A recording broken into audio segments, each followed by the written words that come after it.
There I be. Welcome back to another session of Phoenix Wright, Justice for All. We're up to session number 11, and in the previous session, all I could say is stuff has happened. Significant stuff. One, there's a lot more to this case than meets the eye. Two, we failed to get the acquittal that the kidnapper wanted, so I don't know what's gonna happen to Maya. Your guess is as good as mine, but let's get right into it since I started a little bit late. But the usual questionable voice acting is always in play, so let's get back to investigating.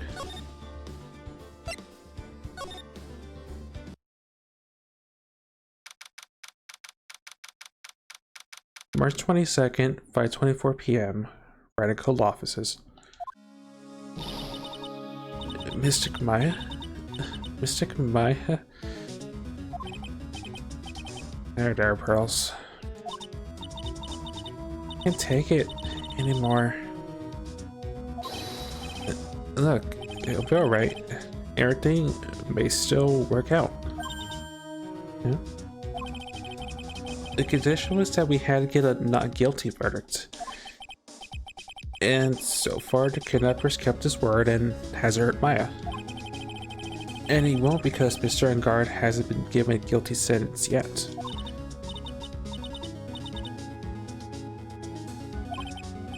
And sure, we don't have time to stand around crying. We have to get going. You're right. Mr. Kamias is so much more pain than I am. And that's right, so... Hey, you guys.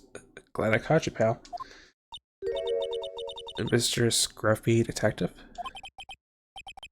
Oh boy, looks like this has a gum show. It has been dubbed Mr. Scruffy Detective in Pearl's book now. It's just it's just plain old Mr. Dick Gumshoe now, and I can't talk to you, pal. We're kind of busy right now.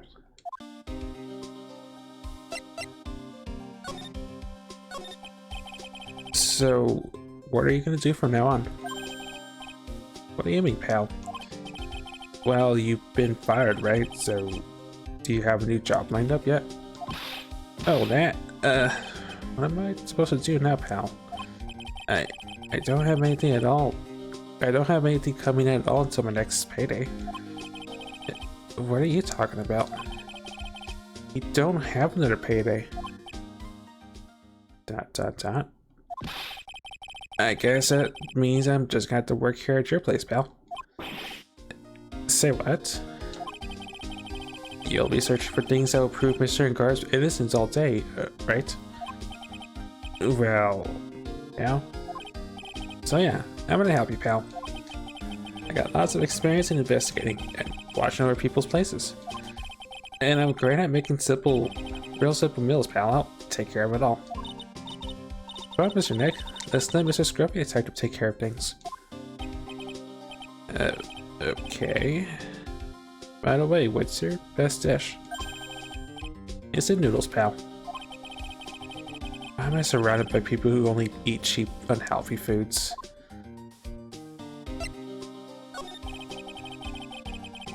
That was the first time I've ever seen Mr. Edgeworth act like that.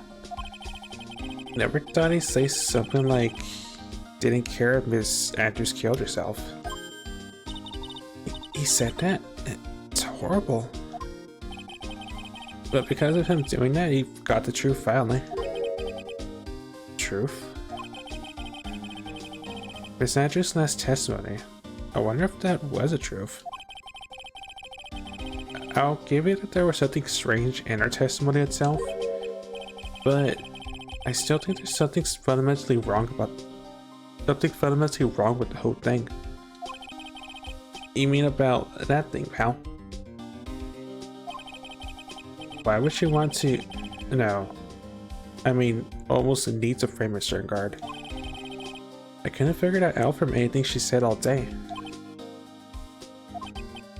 And you're saying that testimony was a lie? Not a lie per se. It just feels like there's more here than BCI. Or that's what Edric would like us to believe. It's such a dirty trick. Even that woman prosecutor was better than that. Francisco von Karma. Speaking of Miss von Karma, do you have any more information on her condition? Wasn't she shot this morning? Miss von Karma was shot today on the way to a trial by a pistol pal. But she's gonna be fine, right? I mean, Edgar said she was in stable condition, but... well, she was shot in the shoulder, so she's okay and still hanging in there. They should be done taking the bullet out, so she's probably resting at the hospital. Which one? Inani, are you gonna visit her, pal? No, well, I was kind of thinking about it. Hey, you actually got heart, don't you? She looked like she was being tortured to death, not being able to go to the trial today. So maybe it'd be good for her if you win and let her whip you for a bit, pal. Let's go have her whip us, Prisoner Nick. Also, Pearl, please. And I'm definitely not going. Let's see. Name of the hospital. Name of the hospital. Oh yeah, the Hottie Clinic. That name sends a chill in my spine. Well, I guess it can't hurt to stop by and say hi. Outside of curiosity. Oh no, because we already showed them the badge before. Eeny, meeny, miny. I'd rather see on guard first before I bite the bullet. Well, bite the figurative bullet and visit Von Karma. From what the guard told me, it sounds like along with Mr. and guard, Miss Andrews also being detained here. Then we should talk with them since we're here. Yeah, but both of them are still in questioning. Don't have time to waste. Yeah, visiting hours are almost over. Okay, I guess not. Fine, I'll commit, I guess.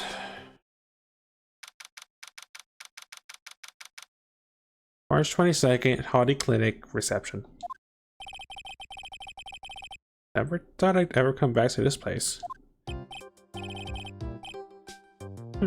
Yes. Are you here to visit a patient? Oh, hi. Wait a sec. You're... yes. I'm Director Hottie. Oh. Why are you still here? Yes. Is it? Can I help you? You can tell me. Yes. Director Hottie. Oh. Director Hottie. Edric? Yes. I'm Director Hottie, so... Oh, you're that man for this morning. Yes. What is it? Director, Francisca. How is Francisca von Karma? You don't need to worry. Yes, she's in good hands. As you see, I'm personally taking good care of her. Yes. And that surgery, it went well. You have my gratitude. Looks like Edgar doesn't know about the director and his secret.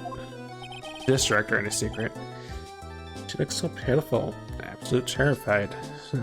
Yes. But I understand. Her opponent was a gun after all.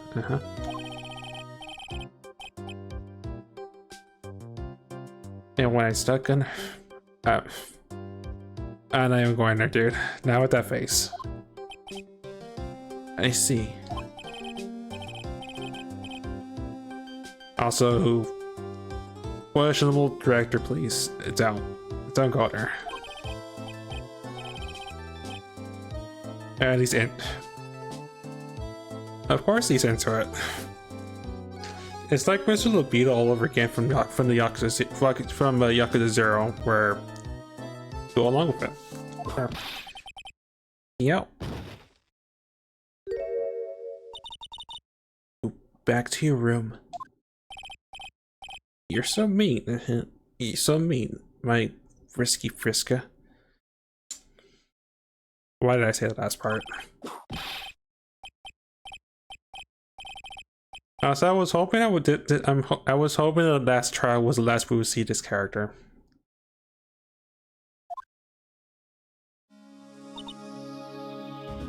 Dot dot dot. And what are those tulips doing in your hand, Mr. Phoenix Wright? I knew I should have come here. Well, at least you're not dead, so congrats. I was shot in front of the courthouse on my right shoulder. It's no big deal. This sort of thing happens all the time. I even had full intentions of running the trial this morning.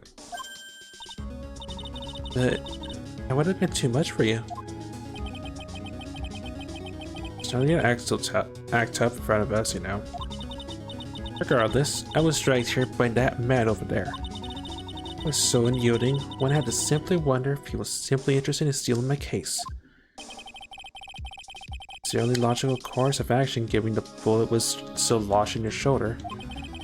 Taking over the case, I found myself having to clean up after you and that irresponsible deal you made. Eh? Oh, I think I know which deal he's referring to.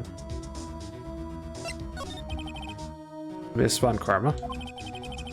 You made a deal with Miss Andrews yesterday, didn't you? I don't know what you mean. And in order to make sure you got your guilty verdict on Mr. Guard, you told Miss Andrews to not testify in court today. I don't know what you're talking about. Do you have proof that I made such a deal? You're denying it? Looks like you were lucky, Mr. Phoenix Wright. If I had been in court today, this trial would already be over. All while hiding Miss Andrews' own crime? That isn't my problem. Whether she tampered with the evidence or not, I have only one objective, to find the guard guilty of murder. The end justifies the means, Mr. Phoenix Wright. The end justifies the means. And Ms. Von Karma? Adrian Andrews believed you when he said, if you don't tell the truth of what really happened, then any guard would be found guilty. And what does that have to do with me? Because of that, she's now guilty of being found. She's now in danger of being found guilty herself. All because she believed in her words until the very end. Dot dot dot. That still has nothing to do with me. She's just a weak person, that's all. But you had to know that she was... Ow. I think visiting hours here are about over. So if you'll excuse me. What's wrong? Why did she suddenly cut you off? Probably because she thinks I had the advantage in that argument. Dwarf.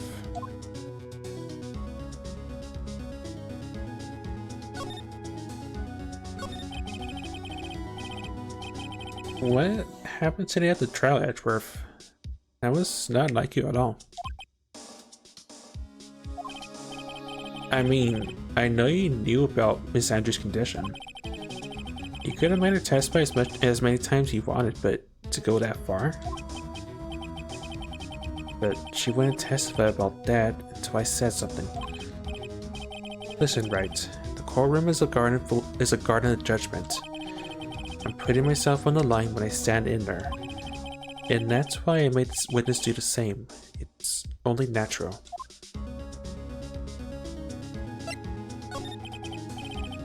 By the way, Edgeworth, you were really angry in court today. It's rare for you. Witness, that card. Give it to me. Hurry. Do you have any idea what you stupidly yet inadvertently done? It is? Can't believe you hid this from me all this time.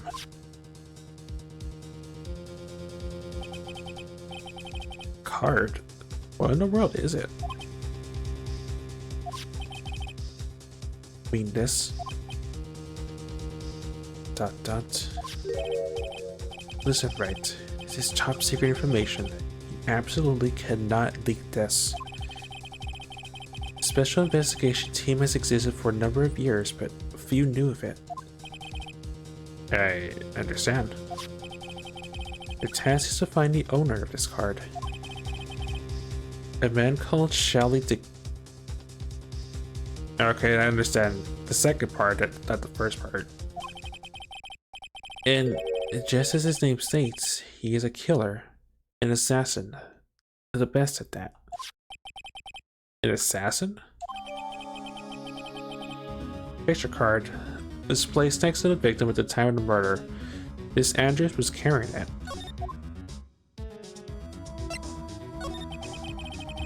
So, who is this Shelley the Killer? The Killer is the name of a long-standing line of assassins. Long-standing? The name first appeared about 100 years ago, I hear. Shelley is a professional name of the third heir to the Killer name. So, because his professional name is Shelley, he leaves cards with a shell on them. Has a habit of making sure to leave a card by the body of its victims. Why would he do something? Oh, why would he do something like that? We think it is a part of his duty to his clients. His duty? If he leaves a card, then his clients can be assured it was he who killed the victim. It also serves as insurance against any charges being pushed onto his clients. I see. The Killer values the trust between his clients and himself above all else. It seems that this is one honorable assassin with a moral conscience. I guess that even honorable assassins can exist. So you think this assassin, you think he's the one who did the killing in this case? It would appear that way. The discovery of the card basically confirms it. Wouldn't you agree? Shelley the Killer, huh? I mean, there's still one important thing that other than the assassin, you know, our assistant of the spiritual type of the words. Our assistant of the spiritual kind. I noticed something at the trial today. You were behaving in a very strange manner. Something the matter? Yes, I should just tell him. Maya, she's been kidnapped.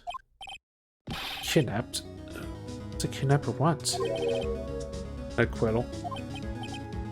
See, I had no idea. I will prepare a rescue team as soon as possible and resolve this by tomorrow. Really? You hear that, Mr. Nick? Mr. Edgeworth is going to... I'm trying to console me, Edgeworth. I don't need your pity. Mr. Nick? There's no way we can find her. We don't have even a single lead to go on. There's only one way to save her. I have to get an acquittal somehow. It's the only way. Right. Listen, you need to know something. One creator was killed by Shelley the Killer. And the client who ordered the job is Metagard, your own client. Stop. I can't listen to you. I can't believe that. See. Well, if you want to continue the investigation, you'll need this. What is it? The hotel right now is restricted to police personnel only. Also, Rebels first, and John Cena. And so we are looking for any clues that might lead us to Shelley the Killer. And John Cena. But if you take this with you to the hotel, I'm sure they will let you enter. It's a letter of introduction that was from Edgeworth. Allows the bearer to freely investigate the crime scene. In any case, I must attend to the preparations for Maya's rescue team. We will meet again if anything should happen. Now, if you'll excuse me. He's helping us because apparently Edgeworth was a part of this super covert, I'm wondering.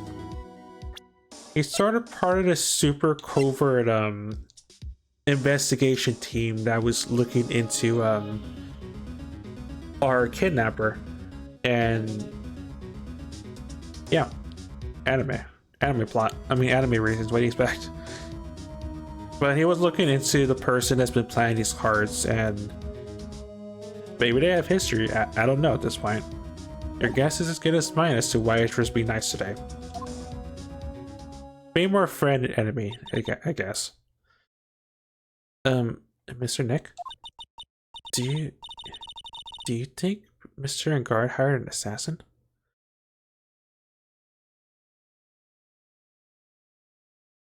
Like I said, friend of me. Sometimes they're friends, sometimes they're enemy. Sometimes in court or out of court, who knows? No way. I mean, he doesn't have a psych lock. Yeah, I guess not. Maya. Please. Alex says you make it home. Safe and uwu sound. Date question mark. Time question mark. Location still to know. I guess even kidnappers can be a little clumsy. Clumsy enough to drop a card like this for me.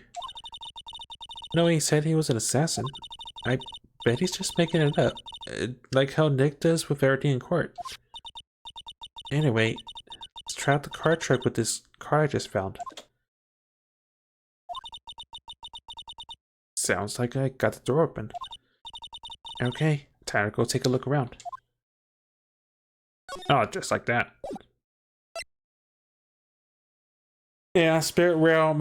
Like I said, anime. What do you expect?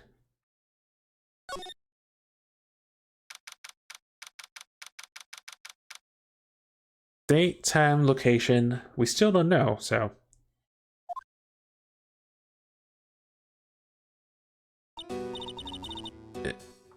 What is this place? I got a feeling I'm not in a hotel anymore.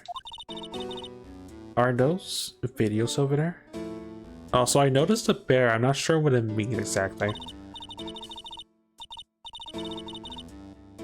Well, I'll worry about that later. For now, I should be looking for clues. That way I can show them to Sis and maybe get out of here. I mean, this is sus. I'm not sure, Rebel. Again, your guess is as good as mine because at the end of last session, we failed to get our acquittal with Vanguard. So we don't know what's going on now. In terms of my safety, more or less. What is this thing? An antenna, I guess? And this is a VCR? There sure are a lot of electronic gadgets here. But what's an antenna doing here? Oh hey, it's a computer. I've never really used one before. I have no idea what a power switch on this thing is. Try to go as my plan for using this to somehow get out of here.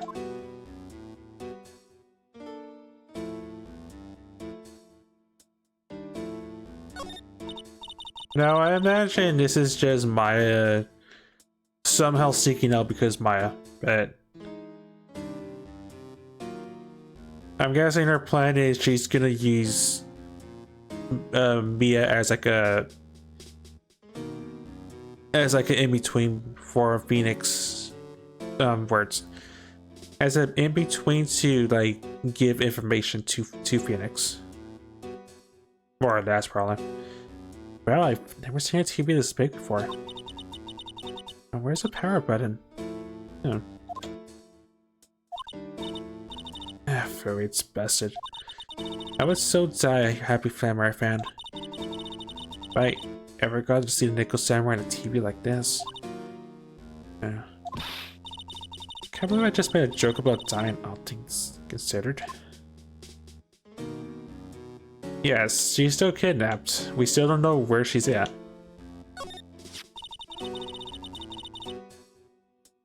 There's a framed picture sitting on this coffee table. It's a picture of a woman. She's... Wait. Could it be her shadow? No, it's not. Is that bad? Curiosity. Oh, that's impacts. I mean, that's less impacts. Okay. Hey, it looks like something's written here. Let's see. I think it says, with love, Celeste. Bet this could be a clue.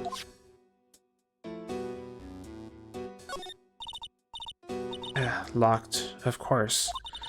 And it doesn't look like I can use a card to open this door. There's a little hole at the bottom of the door. If only I was a little skinnier, then maybe I'd be able to crawl through there.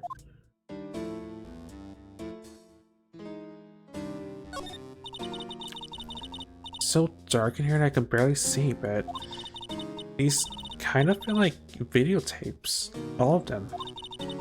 Just what kind of room is this? That's weird. What's a figurine doing on a sofa? What's a figurine doing on a sofa in a place like this? I think it's a bear. Oh, how cute. But it's got a lot of cuts and slits on it.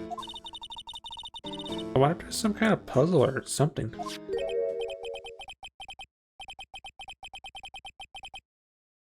Oh, this simply will not do. I cannot have you wandering around at will. Eep.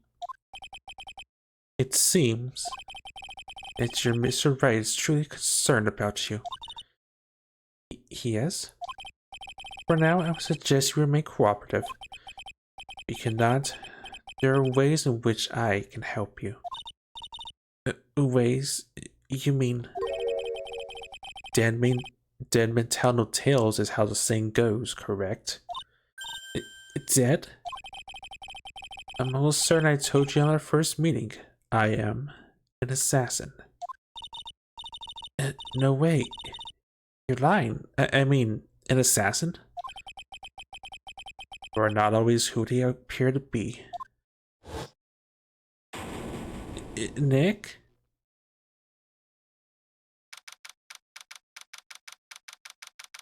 March 22nd, 7:04 p.m. Hardy Clinic reception. Mr. Nick? Yes, bros. Got caught up in my thoughts about my situation. Mr. Edruff is left, you know. Guess for now I have no choice but to believe in Mr. Engard. But I think I should listen to his story one more time. Alright, let's get going too. Okay. A spiritual existence, a spiritual connection, one might say. Also, hey, don't forget. Actually, wait before I do that. Don't forget to water my plant, you know. Hey, it's wilting a little. Ow, give us some delicious water, pal. And it's okay, I already did that. Water can. Where are you, Mr. Water Can? Did you just call it a watering can, mister?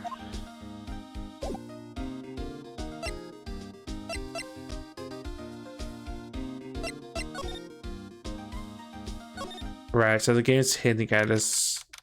Check back, I guess? Question mark? I'm sorry, but visiting hours are over for today. I have too many questions I need to ask. I'm sorry, but I'm Phoenix Wright, a lawyer for one of the... You're Mr. Wright, you say? Oh yeah, there's a message here for you. A message? It's from Manigard. Here you are. What do you do right? Is it something really important? Don't know. Let's see what it has to say. To Mr. Lawyer Dude, I've got Pepsi Man here. I got something really important to tell you. But I feel uneasy all of a sudden.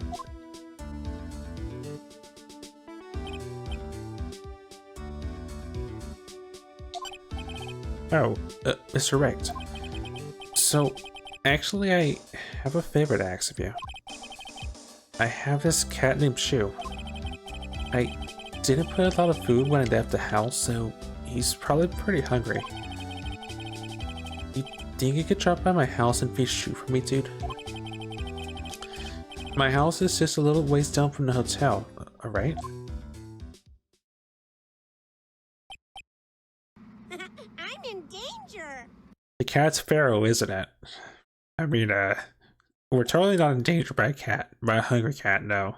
Whatever gives you diet to you. This is terrible. Let's hurry. We have to feed his cat. I'm sure poor Shu's stomach is growling by now. Yeah, I guess. Jammed into a pocket. Facing my cat Shu. My house is just a little ways down hotel. Down from the hotel.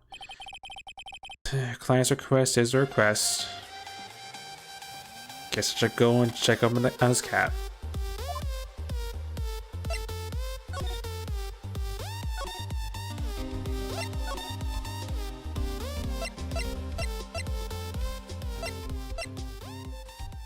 And also, no, yeah, curiosity.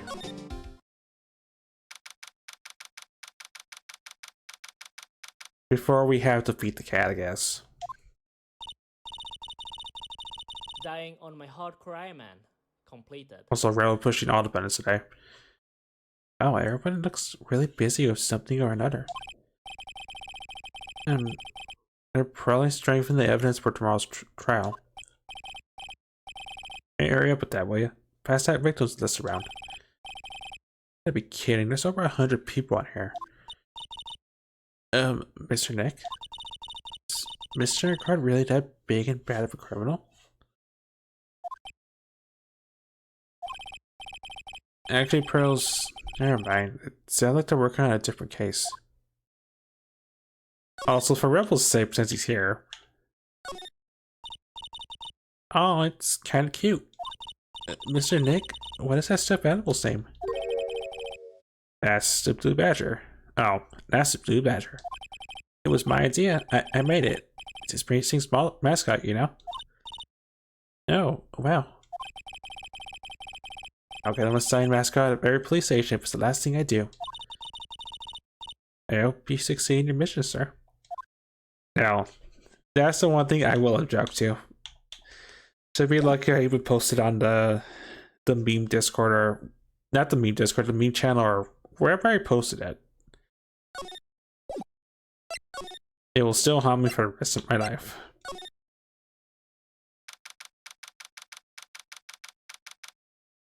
Denied. I'm keeping those marks, by the way.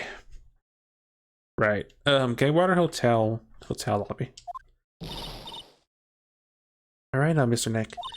Let's go look for clues. We have to, for Mystic Maya's sake.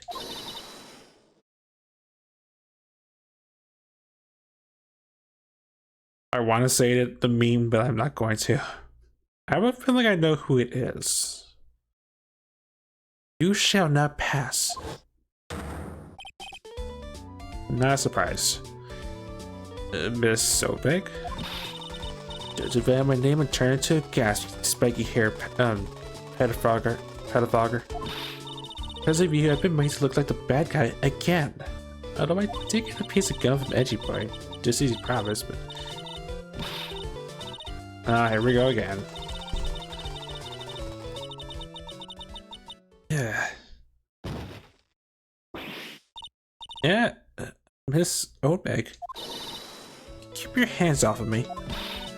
This helmet's airtight. Hey, yo. Hey, yo. And no air gets in and no air comes out. Then why do you keep putting it on? I think we get to move with silly questions.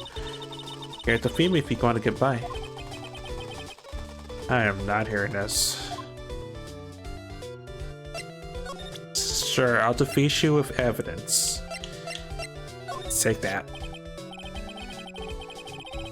Maybe if I show her this letter got from Edriff? Miss Oldbank, if you would look at... Nani, yeah, we look at this worthless piece of... edgy poo? Is that a perfume from Rome d'Amour I smell? Ugh. All I can say is emotional damage has already been dealt. Let's see here. Would you please allow this unsophisticated young person to conduct his investigation? Yours truly, Miles Edgeworth. Yours truly? That's good at flattery. Fine, but only because Edgy Poo said so. You understand? I decided something I have to do. Remember, no messing around. You do anything bad, and I will let you off the hook.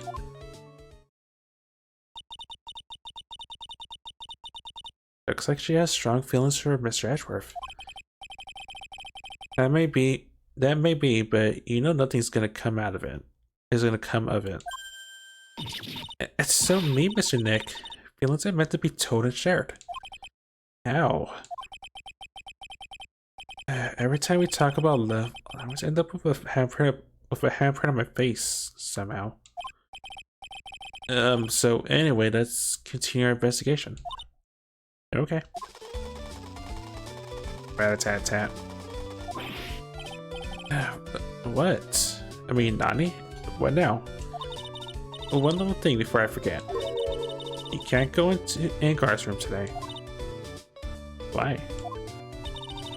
The police's main investigation team's gonna be in there all day, you hear? Wanted to the team in charge of investigating the killer. So don't go in there. Set one foot in there and you'll face a wrath of Wendy Oldbag. Alright, understood.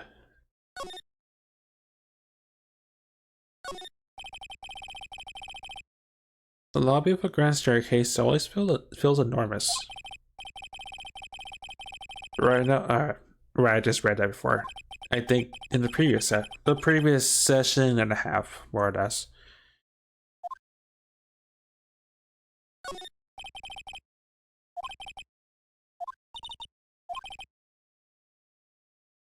Right, I was really the victim Juan Correa trying to disclose something about Mr. Guard.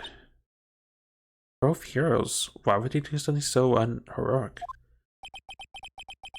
They may look like heroes on the outside, but on the inside, they're only human.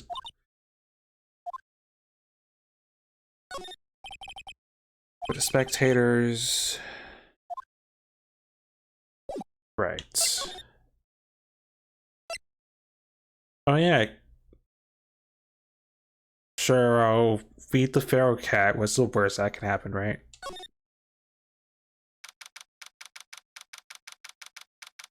March 22nd, Ingard Mansion, living room. Sure it's dark. I'll go turn on a light. Oh, so this is what a star's house looks like. Must be nice to be rich. Come on, Mr. Nick. Let's find Shoo, the kitty cat. Shoo. So I guess this is Shoo. Oh, what a lovely cat. Love Shoo. Tea. Wow, the cat seems to like pearls.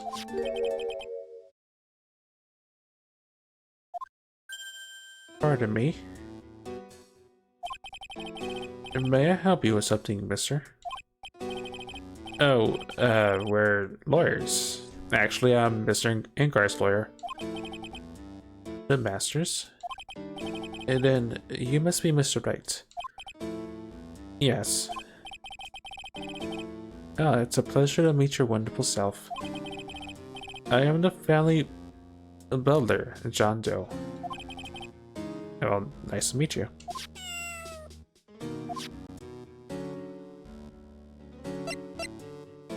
Well, that's a face for sure. You must know all sorts of things about Mr. Ingard, right? Honestly, sir, I don't believe my master is capable of such a foul deed as murder. That. And, anything else? No, not especially. It is not appropriate for a lowly servant to speak of the master or his affairs. Terribly butler-like, as it were. Mr. Doe, how long did he serve at this residence? Well, sir, I would have to say, maybe about 1 year.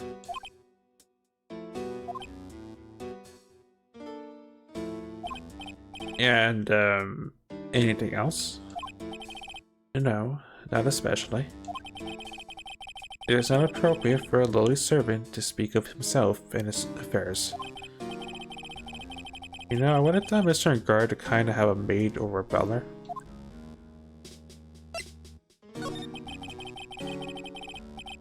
You must know all sorts of things about Mr. Ingard, right? Honestly, sir, I don't believe my master is capable of such a foul deed as murder.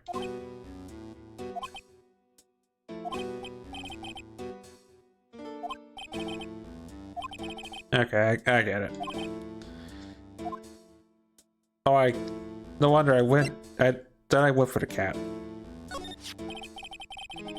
That's a very cute cat you got there. It is my duty to take care of him. The master rather fancies shoe. And, anything else? No, not especially. Right, it's not appropriate for a servant to talk about the master. Oh. I closed my eye and I just figured it was just the same sentence. My bad. It is not appropriate for a lowly servant to speak of the family cat. Well then, I guess I don't need this piece of scrap paper anymore. Crumpled to a ball and thrown away. Well, I'm afraid I must take my leave of you now. We should probably get going ourselves.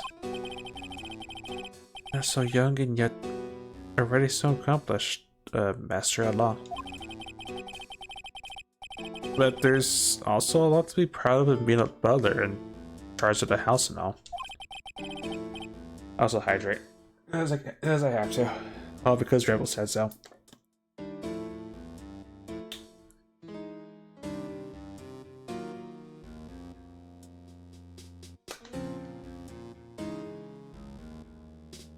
Thank you for the compliment, sir. People are not always who they appear to be.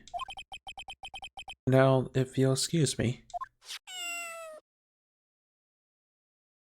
Also for Rebel.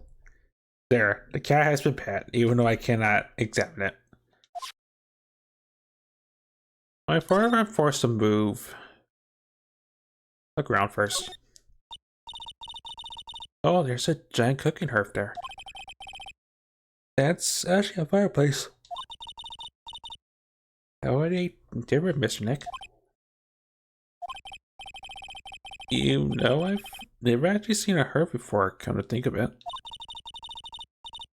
You come and visit words. You should come and visit Faye Manor then. I'll show you one we can do. I mean, this is obviously a thing. A giant bicycle flying through the air. That bicycle pearls is one where you don't have to pedal and it moves on its own. Really? Wow.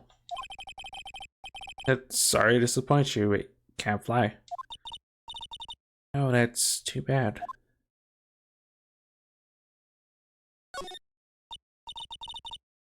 Ah, there are masks here. Yeah, that one in the middle is a steel samurai.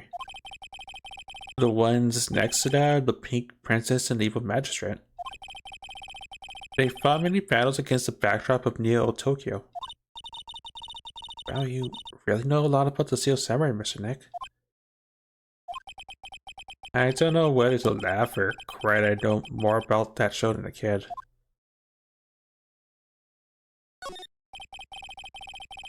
It's a very comfortable and spacious lounge set. I wonder if famous stars drop by and sit around and have a good time. In any case, I don't really belong here, do I? I may have feeling inferior today. Mark? Anything else to note? There's another door over there. You shouldn't go wandering off around here, Mr. Nick. Yes, Pearls. Now I know how my feels when I tell her to stop playing around. Yeah, the shoes on the other foot, I guess. Or some sort of saying around that. There's a small door at the bottom of this bigger door, Mr. Nick. I bet it's for Mr. Engard's cat to use. Oh, you mean shoe? Door's locked tight. Well, I guess that's to keep those people like me from entering it. Alright, I guess that's all she wrote. Alright, back to the lobby. And the...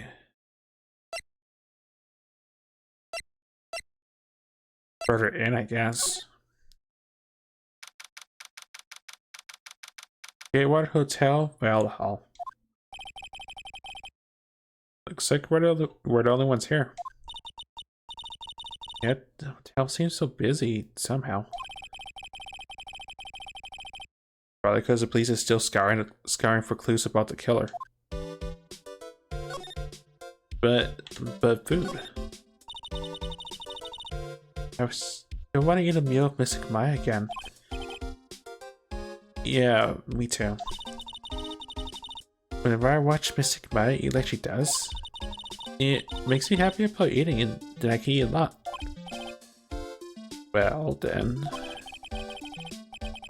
how about after we wrap up this case, we go on a huge 20-course feast?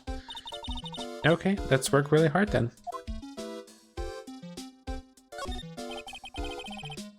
There's one luxurious hotel. Almost to the point of gaudy with how it blends together everything fancy imaginable. Right, I imagine this place hasn't changed then.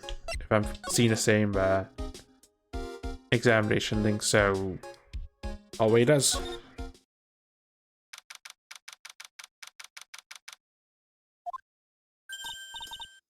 Hey, city boy. A lot of... You're still here. Back in chorus. In a basic and photograph for each or star-ups on our ability to step up a scoop, yeah? This hotel just has that aura of mystery. You know, like something's always about to happen. But do you have a camera? Right given.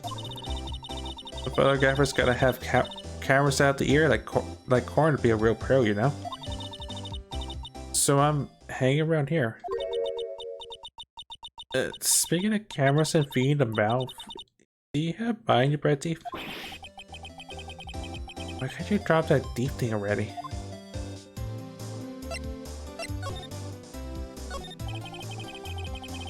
I want to ask you about the night of the murder. What, you're really gonna shout the bugs for the info I got? Lada, you were learning in this hallway the night of the murder, were you not? Well, kinda, but... Brace yourself, Phoenix. Here it comes. I didn't exactly hang around here the whole time, you know. Followed a few stars around, got a few autographs, shook a few hands, and had a soda pop with a few of them too. But she wasn't here the entire time that night. Security lady also wasn't in this hallway the whole time either. I guess this means there's no one who could tell us who came and went that night. So about the note that was inside your camera case.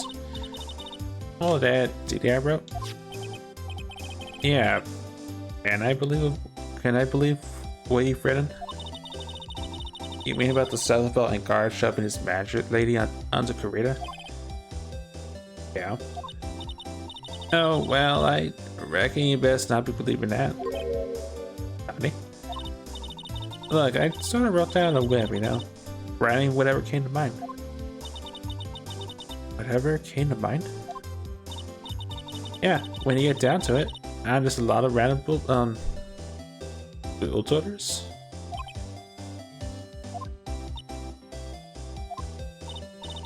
Hey, what's with ya? Why are you staring at me like my grandpa used to? And why do you look like you suddenly got older too? Or am I just shrinking here?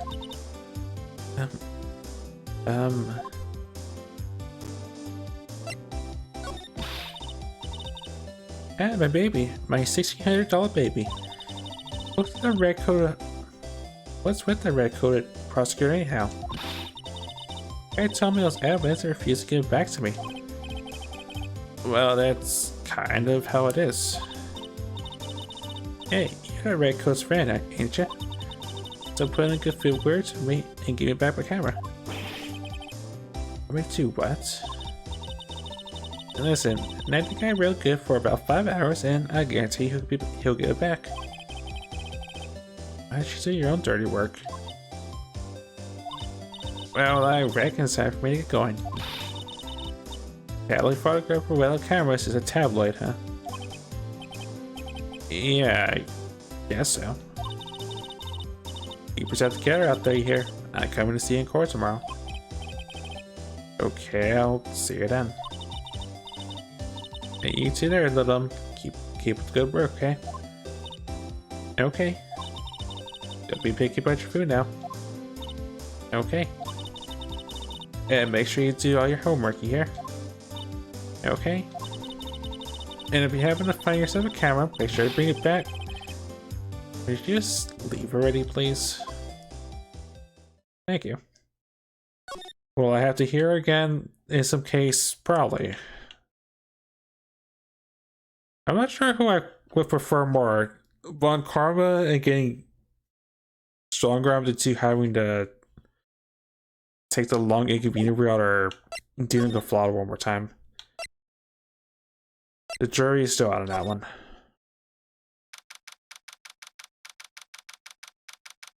March 22nd, Gateway Hotel, Karita's hotel room.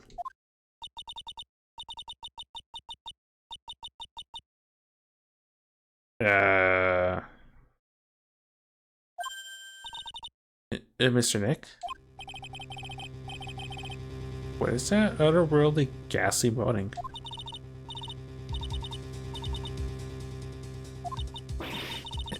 A hateful ghost. I don't think it's a ghost. Maybe it's a demon? Excuse me. I'm not sure you're calling a demon brat. Eep. Zoinks, it's the alien. You're calling an alien. Rat-a-tat-tat. Oh, it's just you, Miss Opake. What are you doing here? What's wrong with young'ups today? Come down here to pay my respects to my poor Juan, and you're disturbing me. No comment? No. I wish. I think of the two situations, I think having to talk to Appleback's like the least. It's something I would take Francisca getting words. I'm ready for as it is. I'd rather deal with Von Carbon and Opeg, and that's saying something. Please talk to me about the night of the murder just one more time. I talked about it plenty at the trial. I was fooled, tricked, and deceived by that fraud of a photographer and her note. He was floating around here with that imbecilic? That's probably a real word. I'm gonna just nod my head. Imbecilic look on her face. With that imbecilic look on her face? Okay, I got it. Now hold on there. Now hold on a second there, you little pipsqueak. If you're gonna take notes, at least make me sound better than that. Oh, alright. Now I've seen everything. But you know, I was working at night too, doing my job, minding my own business. Sounds like I had time to waste standing around here all night. I was wondering if you could tell me a bit more about Mr. Kurita. He was the most popular star, you know, especially where it counts in my book. But I heard he was lagging behind in the polls against Mr. Engard. Well, that's just a recent thing. You know, bad luck and all that, you know. But he was going to become a bigger star than he used to be. Look, just look at this mountain of presents. It's a show of the mountain of feelings all his fans had for him. Yeah, the mountain's pretty big and certainly nothing to check a stick at. And Mr. Nick? What is it, Prince? The presents. They're all bears, right? And she's got a point. There isn't a single thing here that isn't a bear.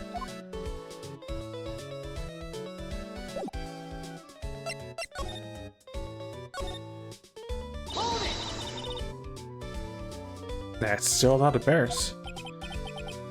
Alarm clock ones, collector editions, stuffed teddies, plastic models.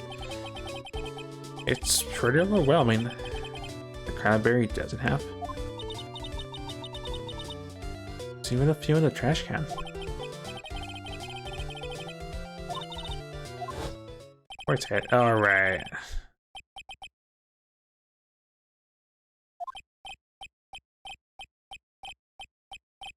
Not the bear puns. It's all over again. Ooh. Ooh. Alright, I'll bite. All of Mr. Kurita's presents from his fans seem to be bears. Oh, that's because you can't think of one without thinking about bears. Bears? Why bears? You don't know? When my dear Hawan was training, he fought barehanded with a bear. He refused to give in and let the bear win, but after the fight, they became friends. Wow, what a heartwarming story. Look, it's just like in those young people dramas. I can see the two tuckered out, down by the river going, you sure can fight. You too, Beb. You too. Did all that really happen? It's in his biography, Bub. I love a croc. So ever since then, fans have been giving him bears as presents. Yeah, nice. Bears.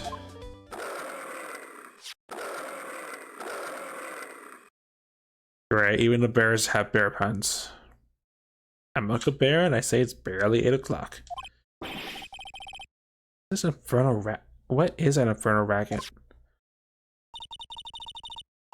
It's one of the presents going off. Sounds like it's already 8 p.m. Way past your bedtime.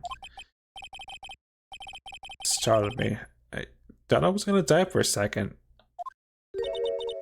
8 p.m. That's the time when the aurora ceremony ended at night, remember? Time sure flies.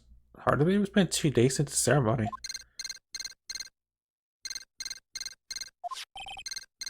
The transceiver. Hello? Hello? This is not a phone. Maya? How is Maya? You haven't heard her, have you? Seems you're not able to fulfill your ends of the bargain, Mr. Attorney. I've heard the news. So seeing my present did you no good. No, Mystic Maya? Maya... One more day, please. All I ask is for one more day. I'll get a not guilty for sure this time. Please. Suppose if I must. I need that acquittal more than anything else after all. Please.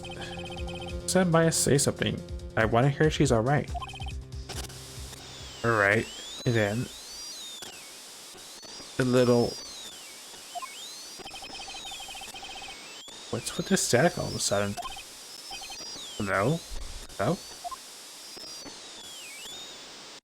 It seems bad. Connect. Damn it, did the transceiver just suddenly break?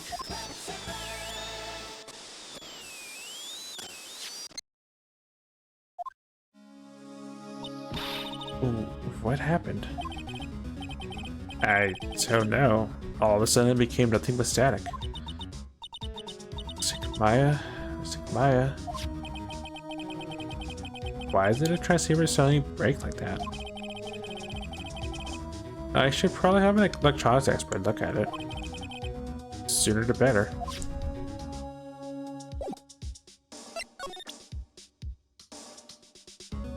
Oh, I still had... I could have actually teased her with the camera. Well. Also, Pastor Man may have been involved. I don't know.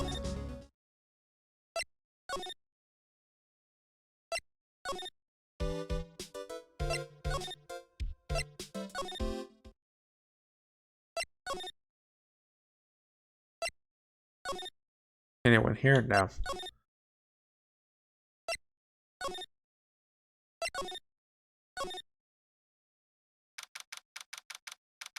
March 22nd, Random Cool Offices. Hey, welcome back, pal. I thought I'd make you a little something for dinner. That's nice, thanks. Restaurant's luxurious full-course meal out of a can, it is. I'm sorry you went to all the trouble to cook, but I don't have the time to eat. Oops. Looks like you don't have a can opener, pal. Gotta be kidding. In here, I thought he already whipped something up. Oh, I know. There's one way I know how to be helpful. Ask me about anything you want, pal. Go ahead. I want to, since he's here and offering it, what I should try asking about.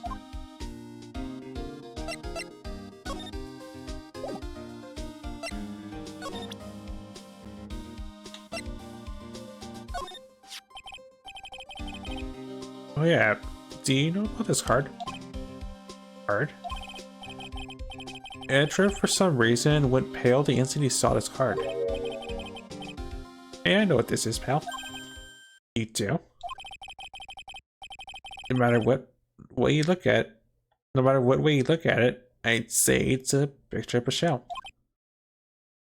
Dot dot dot. Dot dot dot. That's it.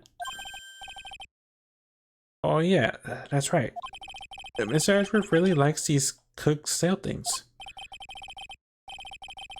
What are they called again? Escargot or something like that? Mr. Nick? I think we just solved the mystery of why Mr. Ashford's face would turn pale, right? As I suspected, Gumshoe has no clue.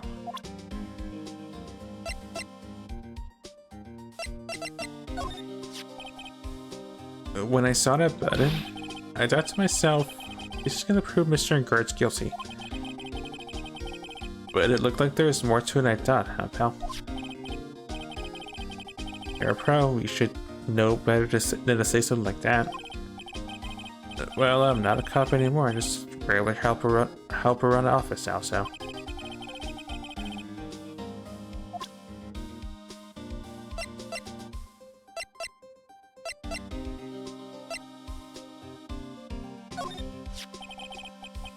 The transceiver? Mr. Nick, you should ask Mr. Scruffy Detective about that thing. What thing? Oh yeah, this thing just up and broke all of a sudden. It broke, pal? When I was talking to the kidnapper, it just suddenly broke into static. Look, it sounded like this.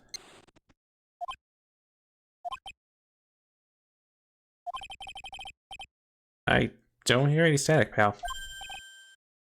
Donnie? Maybe it fixed itself? Strange. I'm sure it was making a loud static noise. Maybe what? Emotional damage. Maybe it was emotional damage, pal. I mean, electromagnetic interference. Yeah, let's go with that. Electromagnetic interference.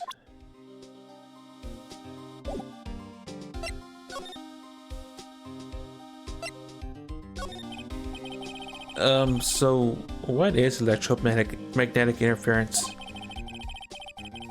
It's something that... Oh god. It's something that happens when a radio wave gets mixed up with another signal, pal. Oh, when you put it that way. Don't understand what you're talking about. Like, for example, when a cell phone goes off next to a computer screen, the stuff in the screen gets kind of fuzzy, like John Cena. It starts acting funny, right? Huh? Computer?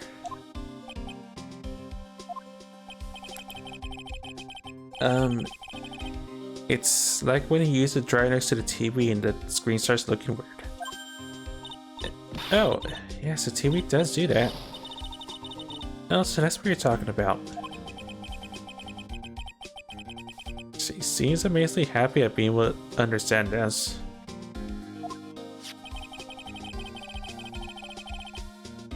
So the room you were in with that interference net, man, it really cannot work. Not in modern TVs. Probably not.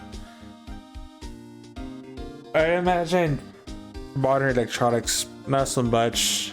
Vintage ones, probably. Because frequencies and all the other technical mumble jumble, most likely. So the room you're in when that interference to the transceiver happened, there's gotta be something there that's sending out very strong radio waves, pal.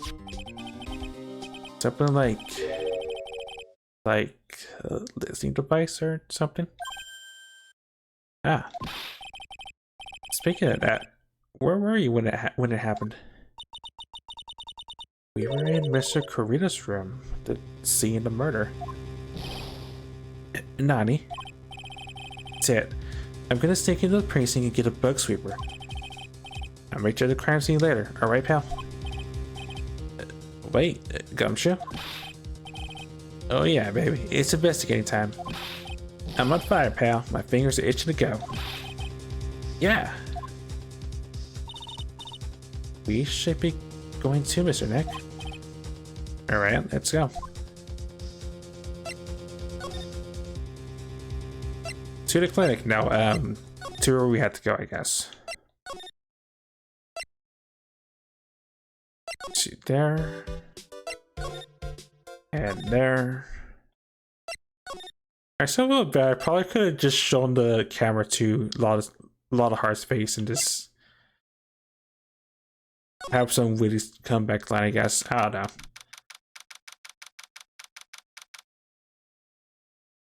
Right, back to Corita's room. Hey, you're finally here, pal. Sorry to keep you waiting. do you have the bug sweeper? Well, you see, I busted trying to sneak in, pal. Then suddenly I'm staring at the precinct doors.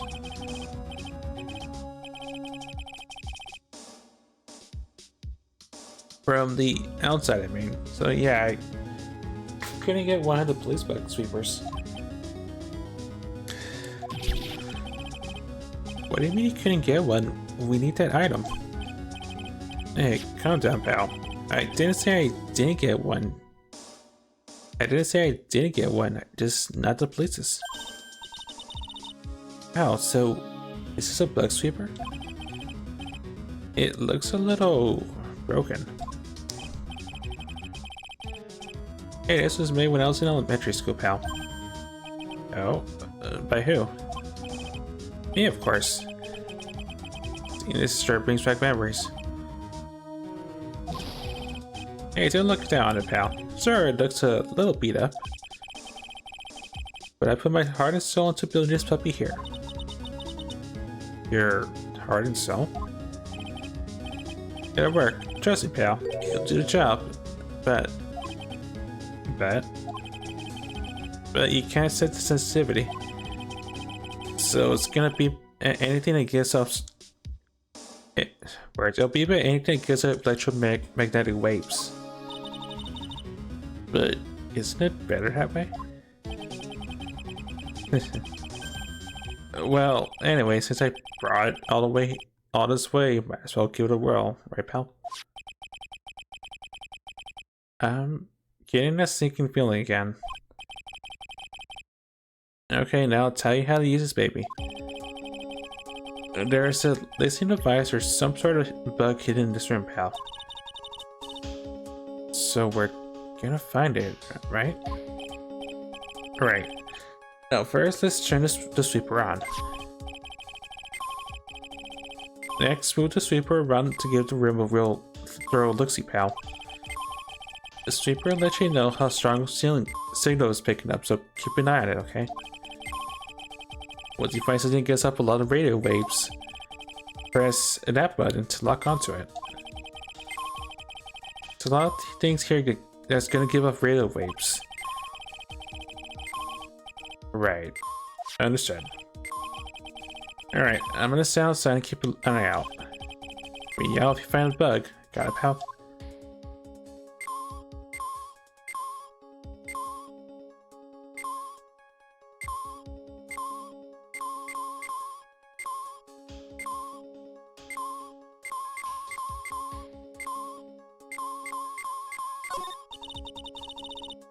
The radio's on and playing something. It's Kid's Question Corner.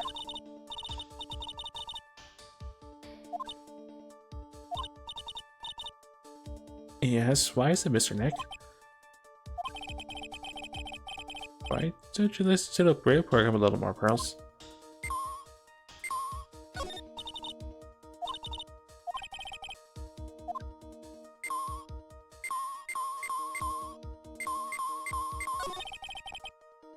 I don't really think the listening devices in the TV fall places. If the TV was left on and now showing an old samurai movie.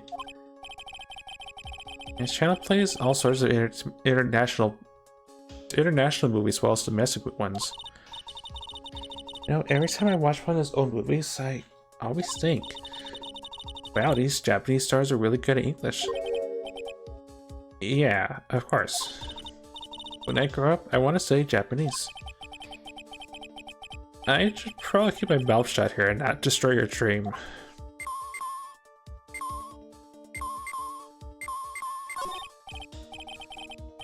Lamp check. Listening device, nope. There are a lot of lamps in this room, aren't there, Mr. Nick? And they're all on. Shouldn't do that, Mr. Nick. Don't you know that's wasteful? I'll be more conscious from now on. Sorry.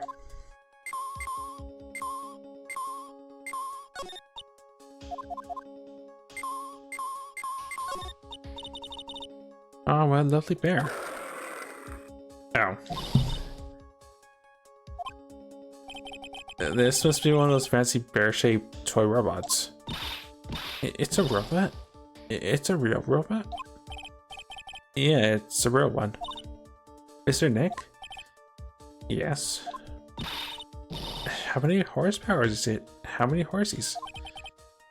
Horsies? Well, look, it's a bear, so,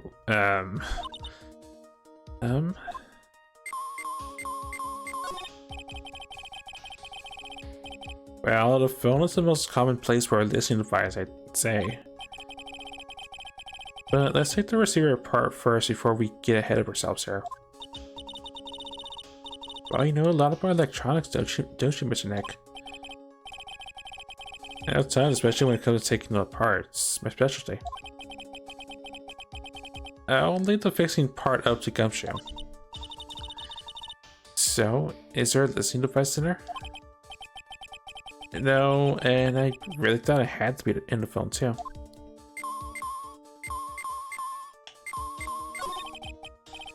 Cell phone? Nope, no bugs in here.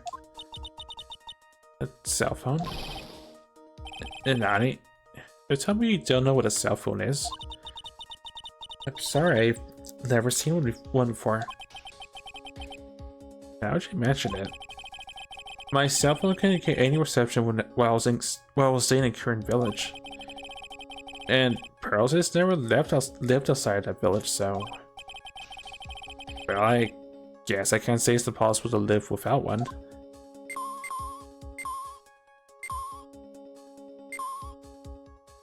Case is not bugged, got it.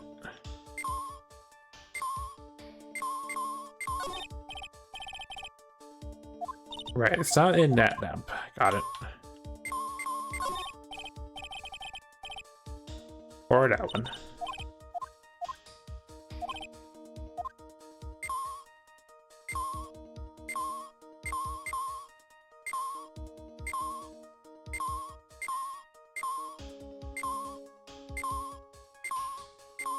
Oh, there's the other side. Okay. I keep forgetting this room has two sides in it. Oh, the water in this hot water pot has run out. I'll go get more water for it. Okay, sounds good. Looks like she forgotten all about looking for the listening device. This is a refrigerator, right? I really don't think the listening device is in something like this. It is filled with nothing but healthy vegetable fruit juices, right? Yeah, sure. What's had to do with listening devices? What's this? It sort of looks like a hot water pot, but... Well, it's kind of like a hot water pot, I guess. But instead of hot water, coffee comes out. Really? This pot can do that? Oh, can do that? Is there a pot that orange juice comes out of? I don't think there's something like that, Pearls. I'm sorry.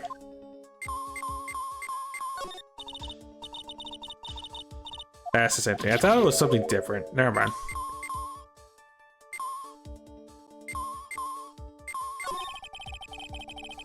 There's no listening devices in that notebook computer, huh? What's a notebook computer? Do you know what a notebook is? Yes, it's a small book that with paper you can write on, so. Well, that thing's like a notebook in a way. It's basically a small laptop. Mr. Nick, what's a laptop?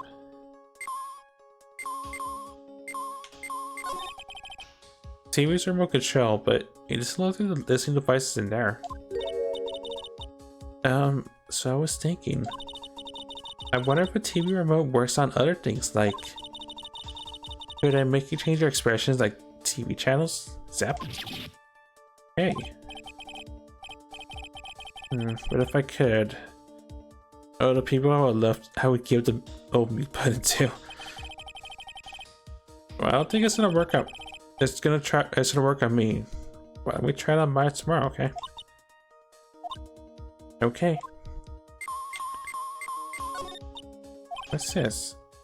It's a small video camera. It's a listening device in this gizmo. Everything's trying to make everything smaller and smaller lately, aren't they, Mr. Nick? That's what it seems like. But I want to grow bigger and bigger.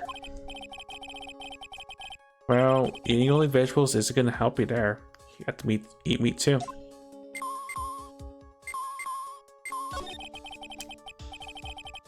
Here we have a dryer. Nothing unusual here, I think. A dryer? Oh, if you use it next to a TV, it'll make the screen look all weird, right? Yeah. And when that happens, it's called electromagnetic interference, right? Hey, good memory, Pearls. I'll never forget it for the rest of my life.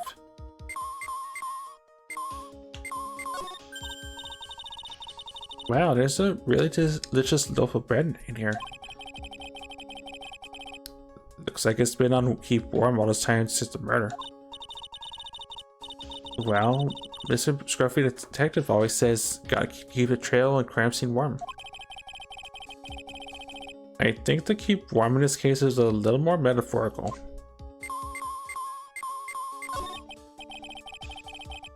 Well, it certainly looks like an alarm clock. What's wrong? Why do you look troubled? I just can't imagine the listening device being inside this alarm clock. It just sort of reminds me of something that happened a long time ago. Oh. Well, anyway, it looks like the listening device isn't in here.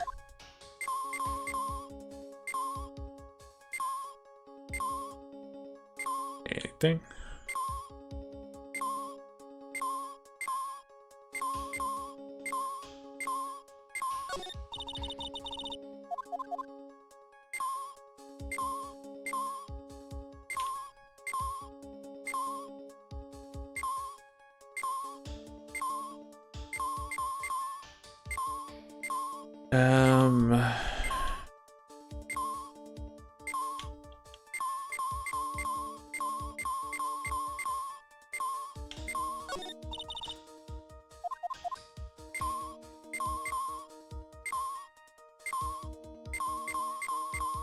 I wish this thing was more reliable, honestly, but yeah.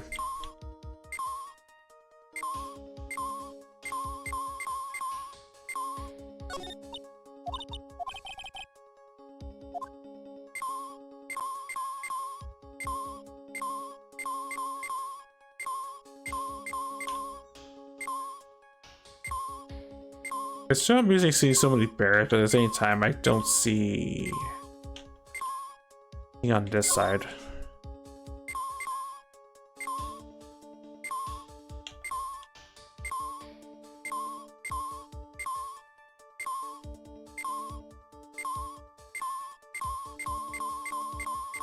I checked? Yeah, I checked this right. That's a cell phone.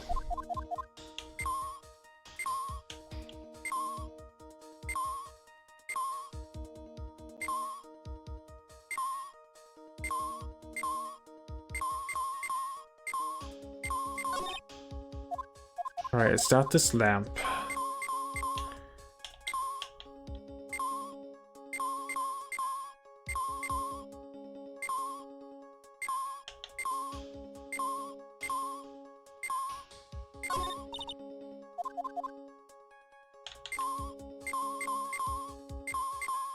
Not the bear. I mean, it's not the robot thing.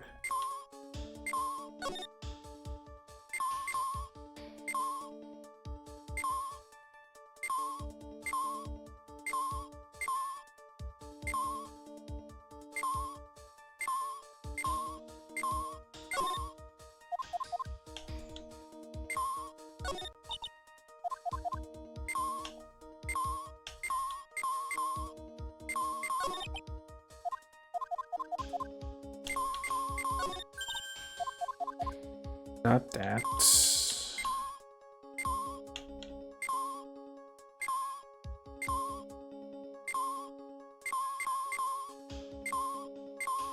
Did I check this already? Oh, that's the camera, right.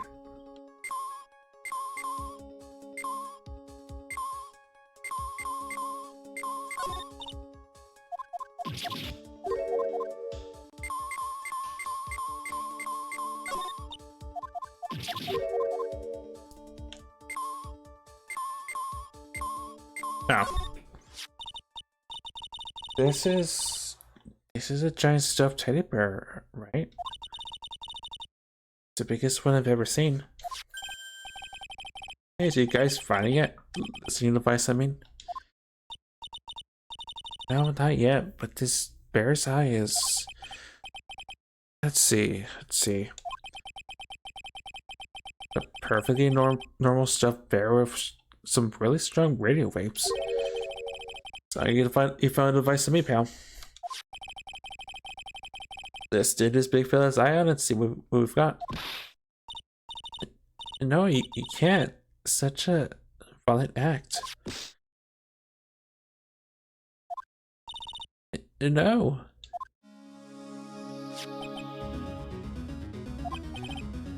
It's a miniature camera, and it looks like there's more. There's a transmitter and a timer. Oh, what a miter? A transmitter, pal. No, is that more of that high-tech stuff?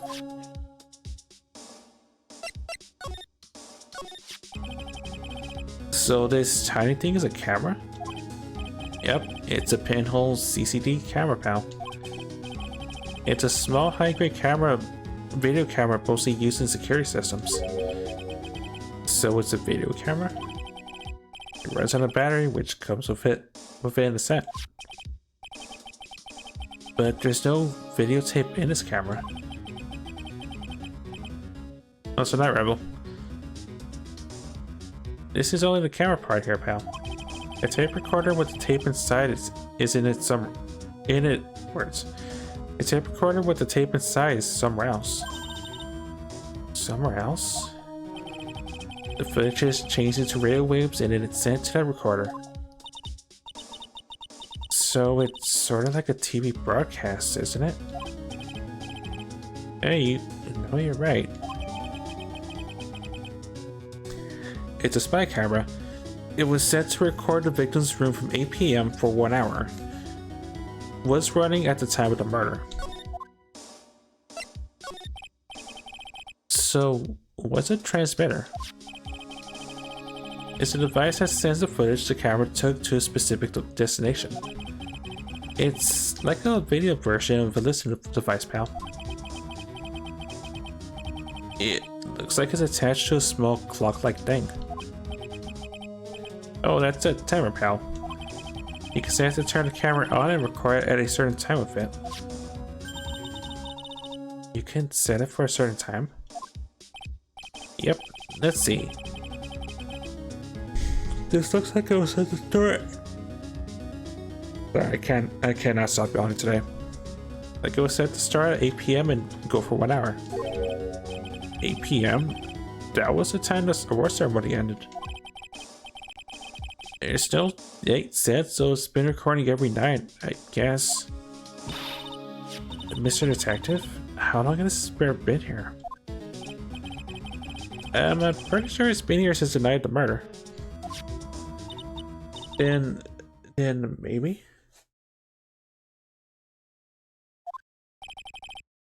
Maybe this camera caught the murder on tape?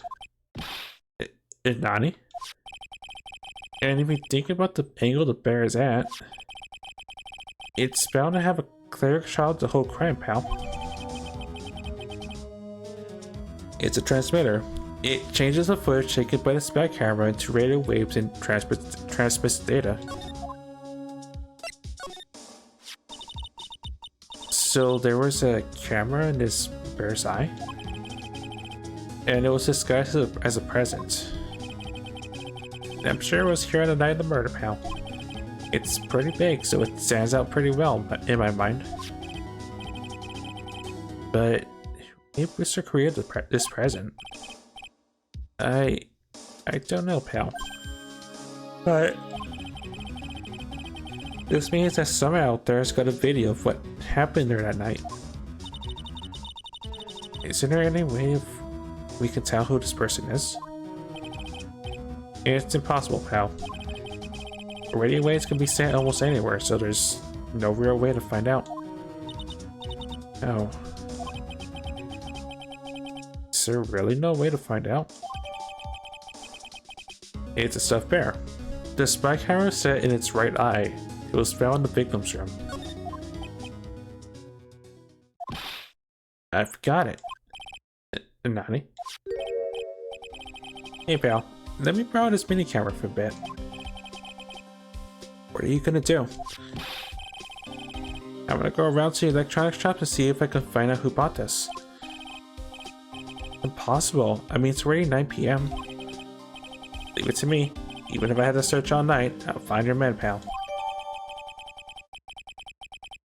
And the evidence is gone. In Gumshoe's totally capable hands.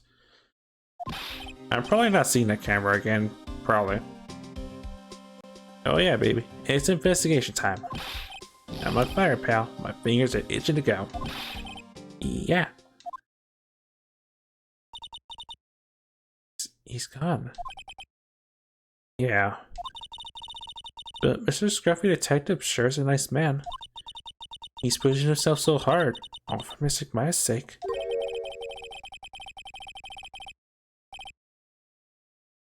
It's a mystery how he always manages to do things in the most inefficient ways, right?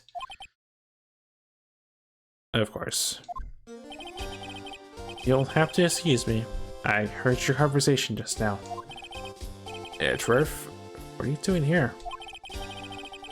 The rescue team's been decreed and deployed. Can't say I'm optimistic, but we have to move forward, one step at a time. I see. Thanks. Thank me yet. We still have to find her.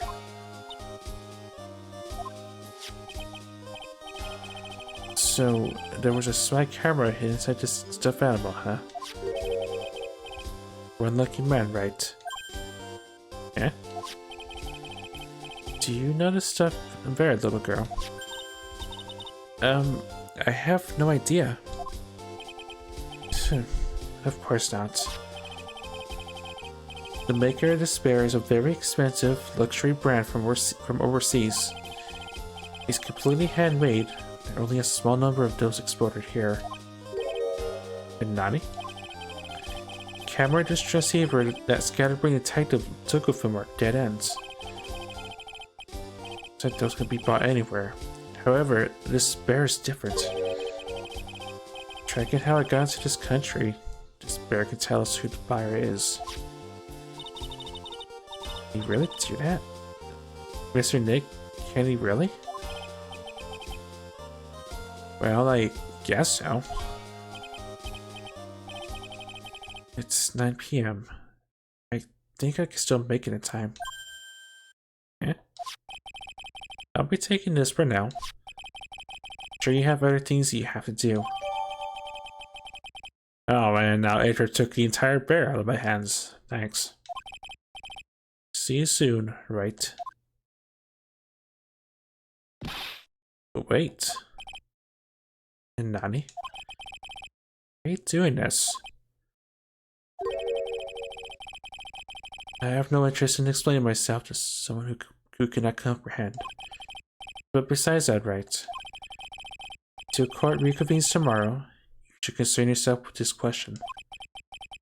Who was that person that murdered Juan Coretta? The real killer?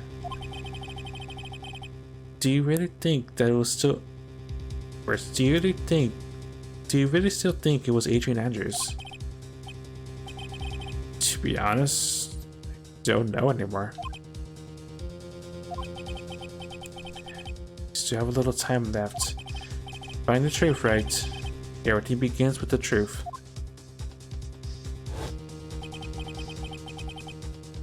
Juan Coretta's real killer? Is Andrew's past? The kidnapper who stole conditions and acquittal from Mr. Engard. And this card.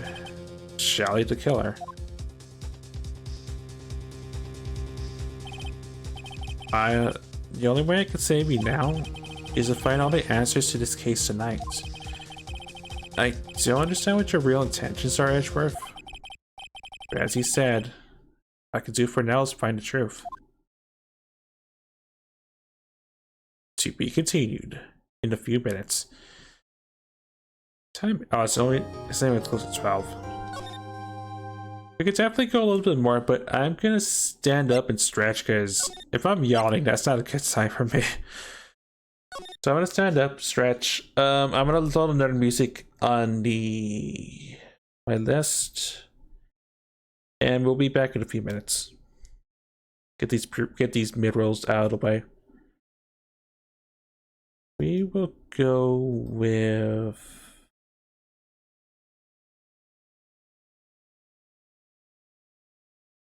Let's do some Space Rangers. Be back in a few.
Okay, we are back.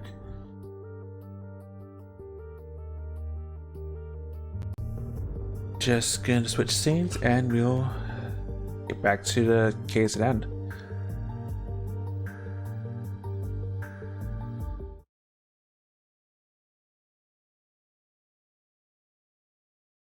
Okay, things are not breaking, things are not breaking. Okay.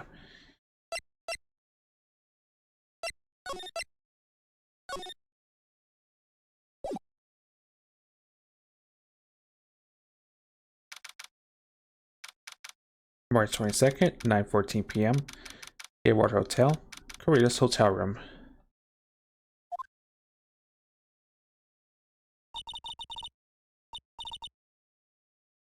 Oh, I think, hold on, I need to actually go back on the, well, maybe not.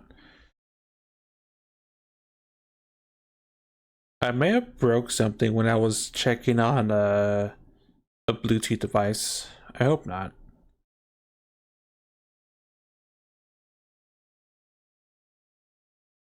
I might have. I think I did break something. Hold on.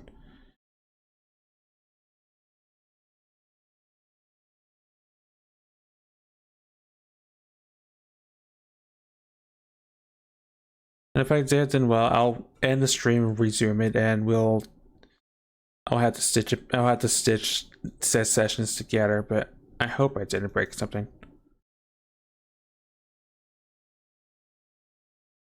I'm assuming not for the time being. No, I did.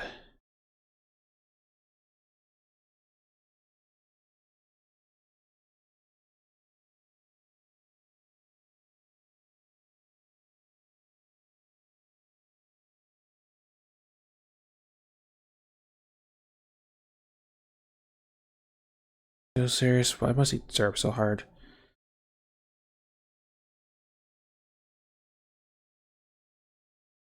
Oh no, I didn't. Issues are a pain. Alright. These things take time. I'd probably say not. The police are professional, Pearls. They'll find her, so don't you worry. And if we could win, if we could win a not guilty verdict tomorrow, then everything will be okay. You're right.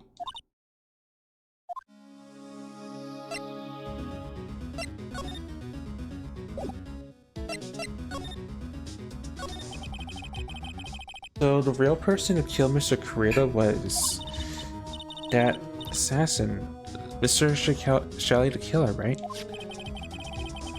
And the car Miss Andrews found at the crime scene seems to be proof of that. But if that's the case, then a new question comes to mind. Who was the one that hired the killer to begin with?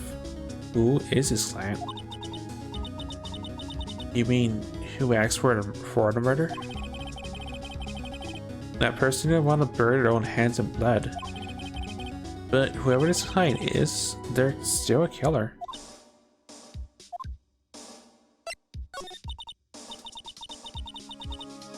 Could have hired the assassin.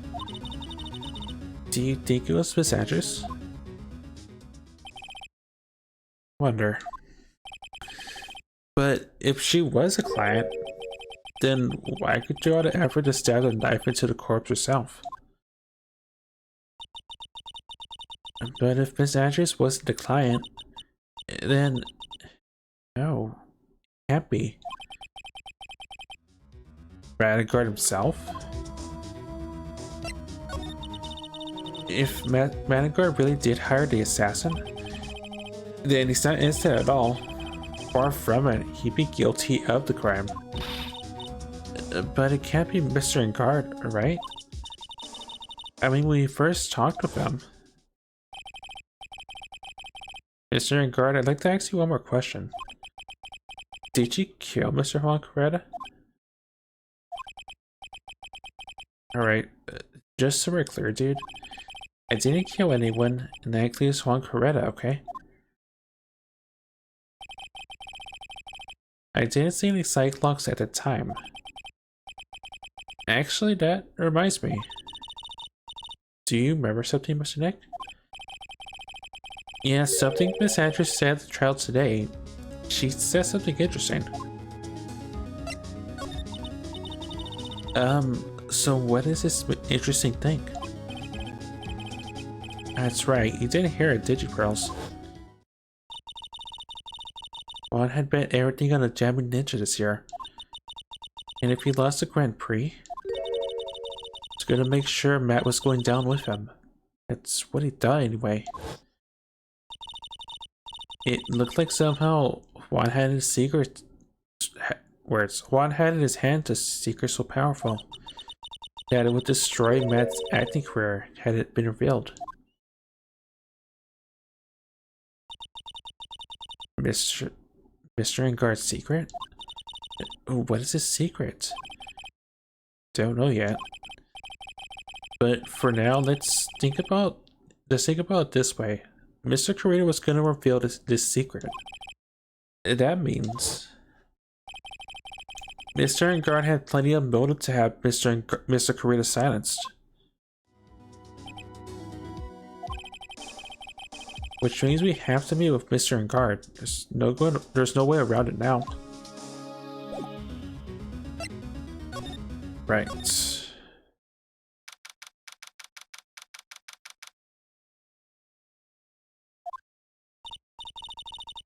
Wow, it's really getting late, isn't it, Mr. Nick? Yeah, it's past 9 PM already. But we still have some things to prepare for tomorrow's trial. It shouldn't matter the secret Mr. Kurita held about Mr. Engard. And Miss Andrews' real intentions. Those are two things I must know tonight. But aren't visitor hours over at the detention center? I'm sure we'll think of something, Pearls. Don't you worry.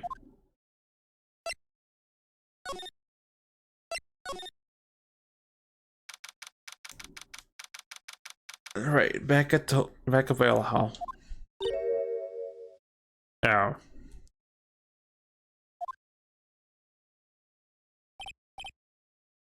Naughty? Wait.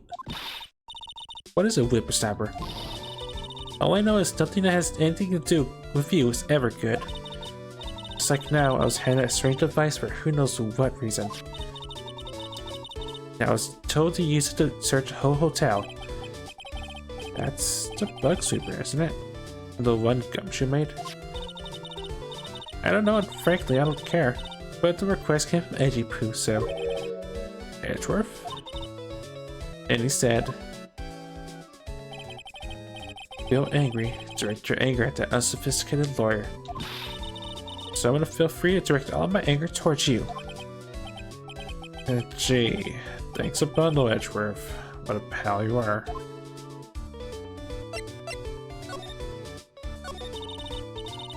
This is absolutely top secret, so you better keep it to yourselves. I heard they found a spy camera hidden in one of the presents. Very interesting. I'm sure it was, you know. It was a cash poor who won in the middle of a scandalous meeting. Scandalous? What's that?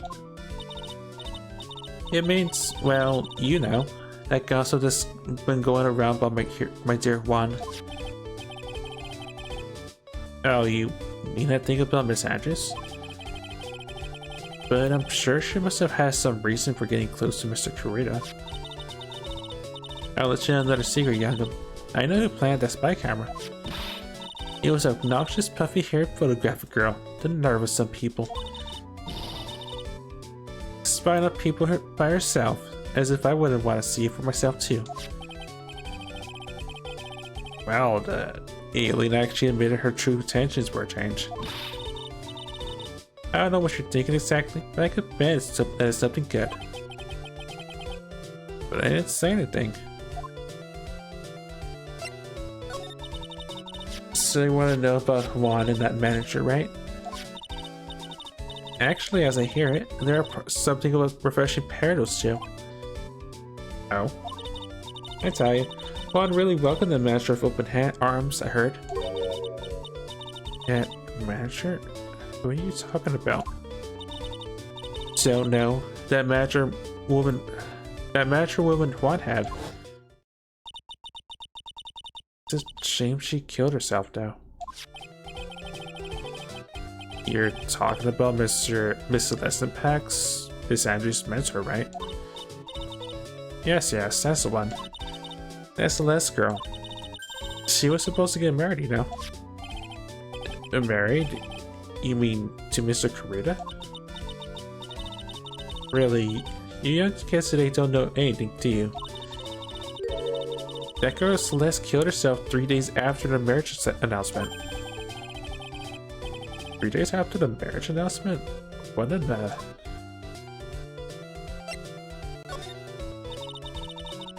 Why would Miss Pax want to kill herself? She was gonna get married. Well, that's because she was thrown away, you see, by Juan and Nani. But they were gonna get married, right? They promised each other, right? They held a grand announcement session, but 3 days later, Juan suddenly canceled their marriage. Is that true? It was in the weekly magazines. But why? Why did he do that? That was not in the magazines, unfortunately. I see. That night after Juan called out the manager, the wedding, the manager, Celeste, killed herself. Terrible. I wonder what happened between those two.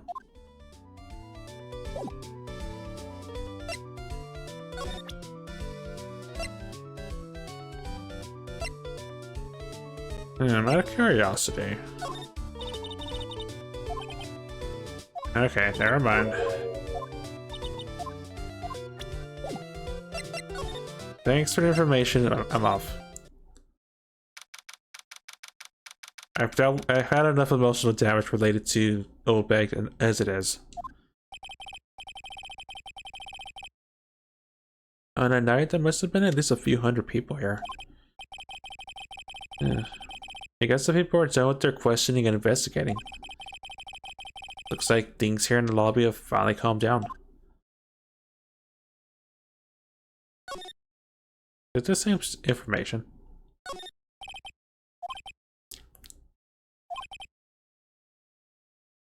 Now, since things have quieted down, it actually feels more eerie than before.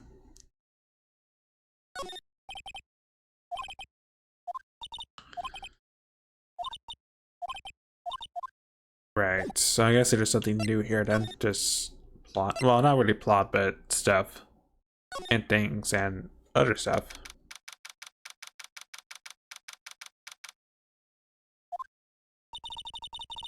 It feels sort of tense in here, doesn't it, Mr. Nick? Yeah, it does. Or what happened here? You're Mr. Engar's lawyer, right? Yes, sir. Well, we finally found just the person we've been looking for. Real decisive witness. Decisive witness? You mean for the Engar case? We're taking the witness's statements right now. Gotta hand to Mr. Edgeworth. What's Edgeworth up to now? Who is this witness? I think you know this person quite well, Mr. Lawyer. Mr. Nick? Between the kidnappers' demands and now this, I can't see any way to win here. Oh, yeah. Mr. Ashford wanted me to tell you something. Did? Even though visiting hours are long over at the detention center, he wanted me to grant you special permission, so there you go. Nani? Ready called him so they know. Go on, go talk to your heart's content. Thank you very much. This is such good news, Mr. Nick. Go talk to your heart's content. It sounds like the police are pretty sure they have tomorrow's trial in the bag.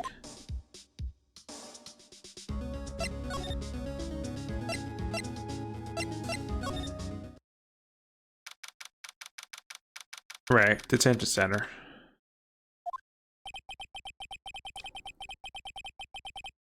I'm sure they must have transferred Miss Andrews here by now.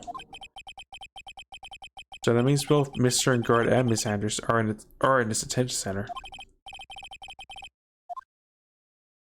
Oh, I get options. I thought it was like I get only one option. Okay. Game guard, I guess. Dude, it's Mr. Wright. I hope you could get me off the hook tomorrow. I'm counting on you. I hope so too.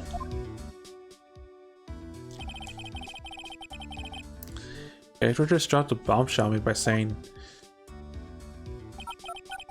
that one creator was killed by an assassin and that the assassin's client is this man?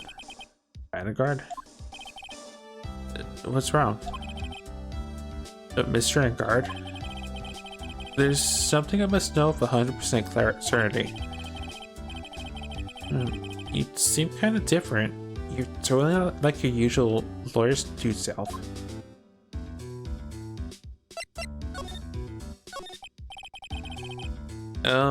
About the press conference. You know one where Juan was gonna dress up as the Nickel Samurai? Yeah, I heard a little more about it from Miss Andrews. Right, I just said this part recently, but some sort of secrets that would destroy Matt if it got revealed.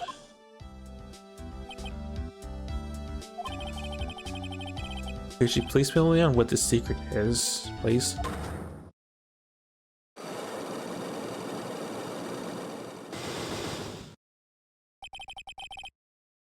Oh, I knew this was coming. Wasn't expecting 5 down. Definitely getting up there with how complex these locks are getting now. Mr. Nick, don't tell me. Cyclops. You said a secret, right? But I don't have an idea what it is. Do you, dude? Okay, before I walk into that dumpster fire. Did you know about Mr. Kurita and Miss Angie's relationship? Well, it's all over the tabloids, dude. But I don't know any of the details if that's what you mean. Look, how many times did I tell you? I don't care what Juan did with his life. Andrews, she had a purpose in mind when she started seeing Mr. Kurita. Her mentor was Mr. Kurita's manager, and Miss Andrews was going to get Miss Celeste Pax's suicide note from him. Celeste? Is that jogging in memories?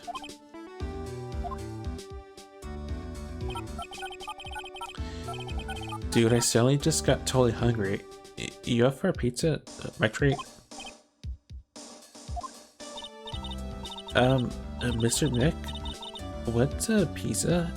Is it like a kind of pea, like green peas? Let's go eat one later, okay? I caught up at a pizza do at the shop. That's too bad. Well, how about we get our minds off this topic and talk about something else, okay? Mr. Guard, are you connected to Miss Impact's suicide in some way?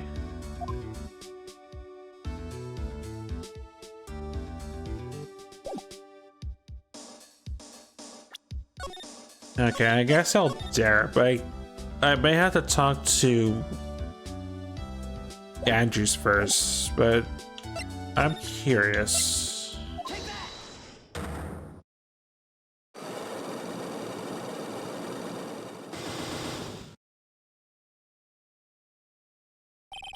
Mad secret. Right, now let's hear what the secret of yours is. What if Mr. Creator had been successful in this plan? What would he have disclosed? 34, dude. I don't know. I don't know anything about Juan, okay? Look, Mr. Wright, I could keep on saying it till I'm blue in the face, but I totally didn't pay Juan any attention the whole night, the whole time that night. I mean, come on. I was in the middle of a nap. Don't lie to me. And Nani?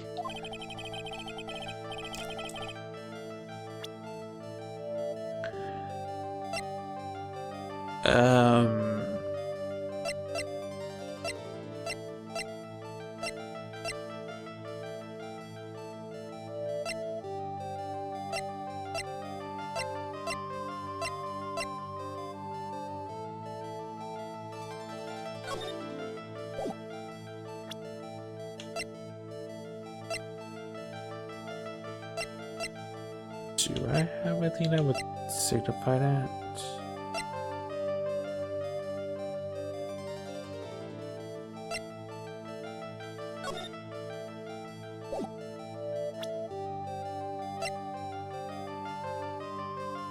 No, I don't, because I don't really see the context of. I don't think I have what I need for this just yet.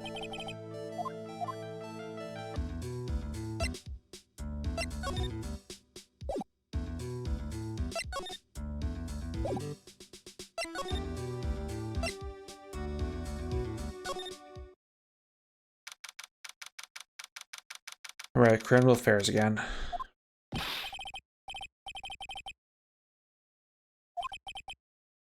No. That's right. You have to help me. Mr. Powers? What happened? Why are you here? See, I got roped into this somehow. Nani? I'm gonna testify at tomorrow's trial. So the decisive witness is Mr. Powers? I was talking with a detective until a little while ago and I was on my way home. When all of a sudden, you're under arrest and I was brought back here. Now, they said my face and whole self in general looked suspicious or something. Well, I guess I can see how they thought you look suspicious. Just a normal guy in an exercise show for kids. Is that a crime?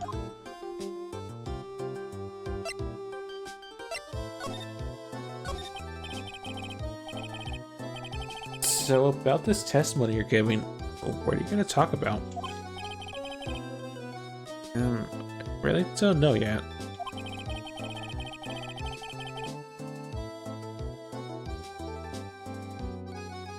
But it sounds like I saw something pretty important from what they tell me. You saw something important? What is it? What was it? Well, the detective told me not to talk about it. You can't tell anyone, and especially not the lawyer, he said.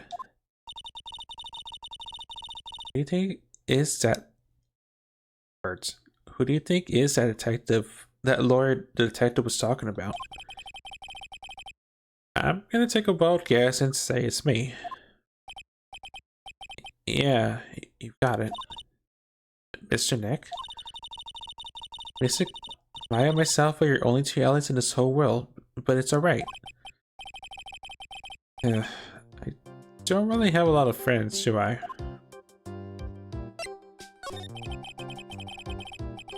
This is gonna do a lot of damage to Matt, you know. Because he's got that refreshing like a spring breeze image going. But what is he really like? Well, let's see. Matt's always been kind of a player with women.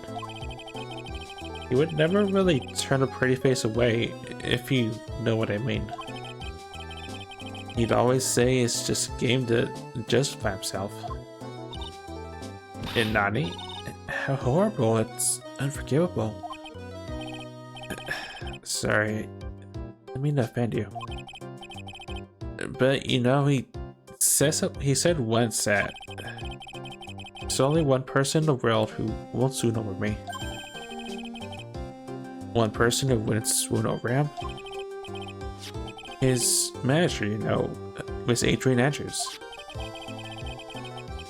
Why is Mr. Power suddenly looking kind of energetic?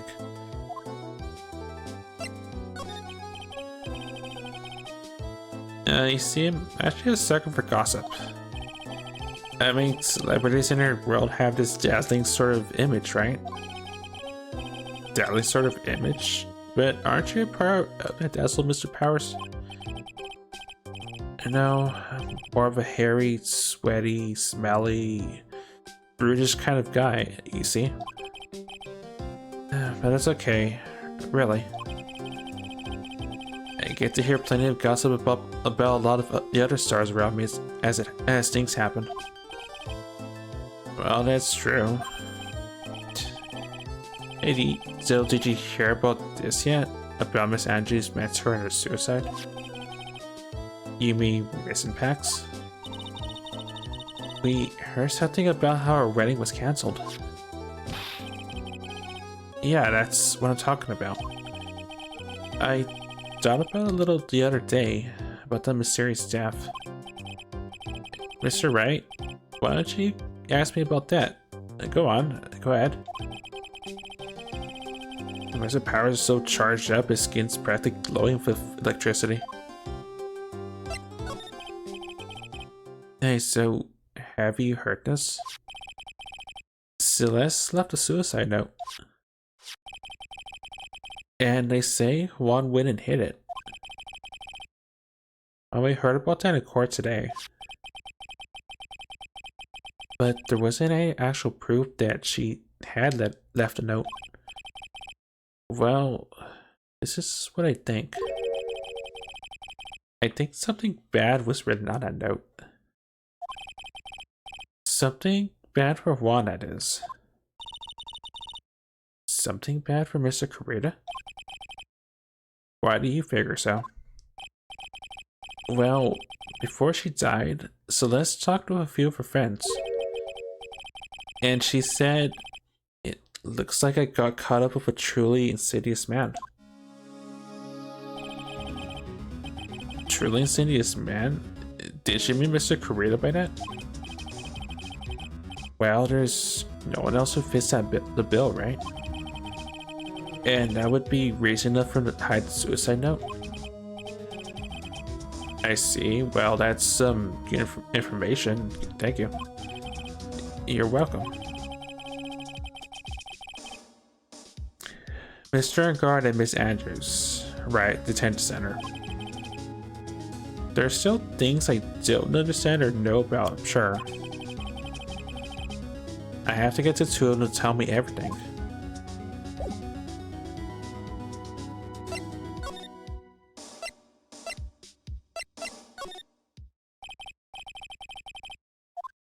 Okay, I guess Andrew's next.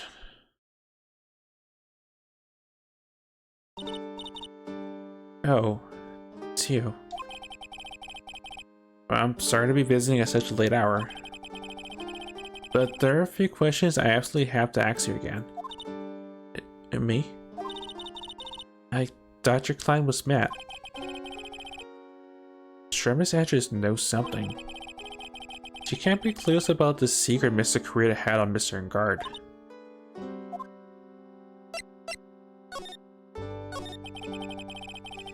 I'd like to ask you about Miss Matt Guard if you don't mind.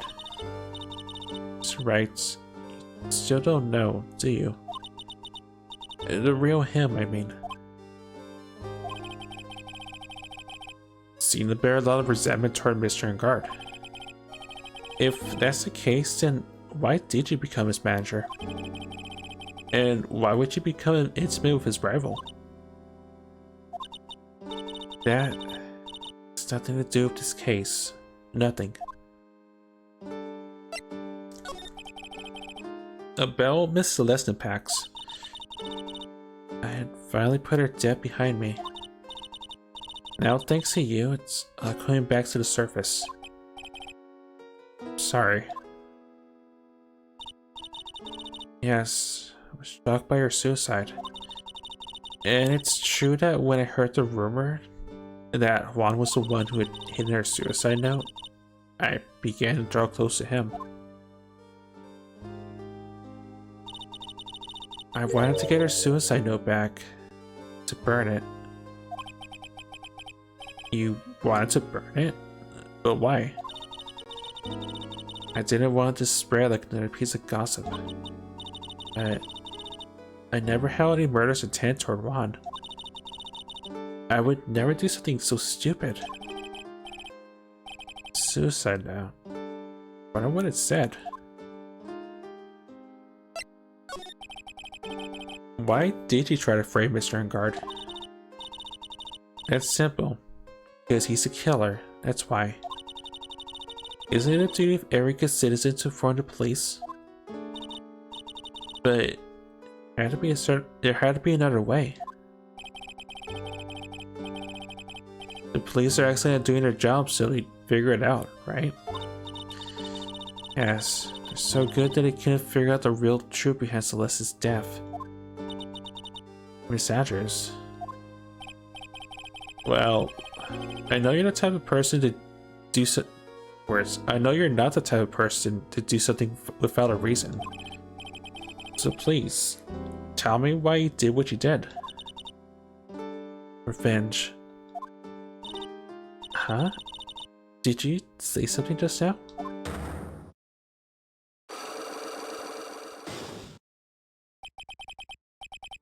Psych-lock, huh?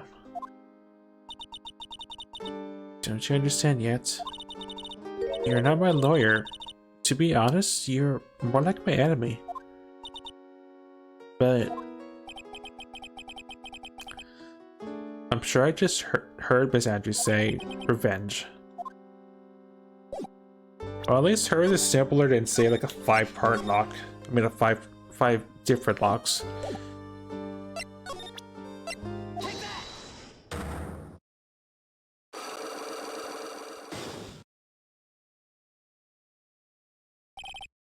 Why frame him? Can you please tell me why you framed Mr. Engard for murder? I've already told you countless times. It's because I thought Matt was a killer. Not it. I know you have a personal reason to dislike Mr. Engard. Miss Andrews, you may think I didn't hear it, but I know you said something earlier. You said revenge. So you're saying I was taking revenge out of Matt, and that's why? Absurd idea. I don't have anything I want to take revenge for.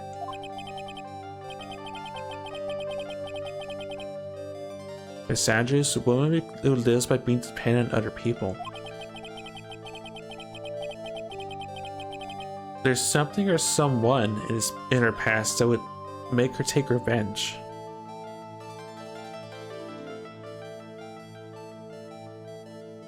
I have an idea.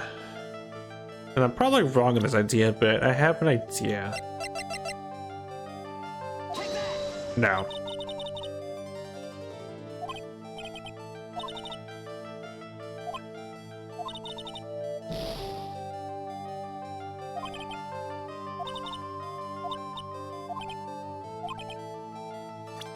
Someone or something or someone in her past.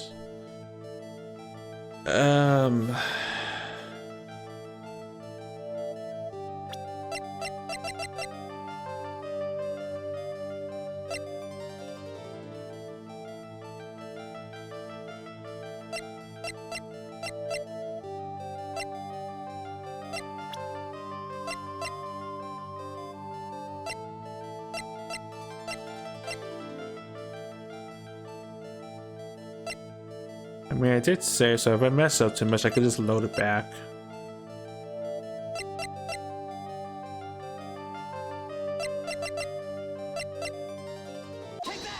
Take that. Celeste. There's only one catalyst that can cause such strong feelings, even revenge. That's Miss Impact's suicide. What are you trying to say? Celeste was Juan's manager. On top of that, the one who hit her suicide was also Juan. What does all this have to do with Matt? You're right. You haven't mentioned him yet. But for you to hate Mr. Engard, it would mean that he must have had some relation to Miss Impact's and her suicide. Can I explain the relationship between Celeste and Matt?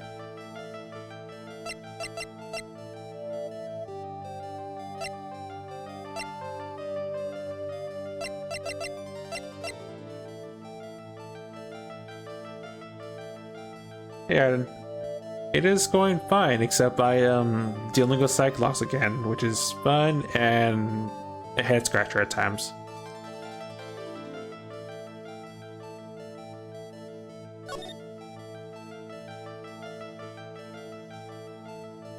Just finish up your stream with the last spell and a bit of Bin Destroy. Nice. I think I learned a little bit when you're doing the last spell while I was eating dinner.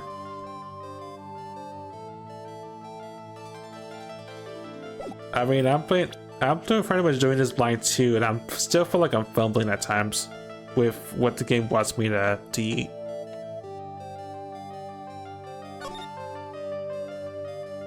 Celeste and Matt.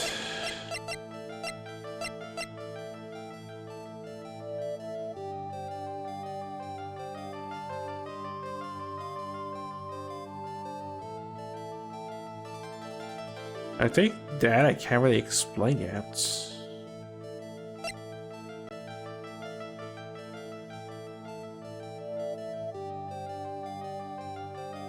I need to explore some more because I'm missing something I don't have.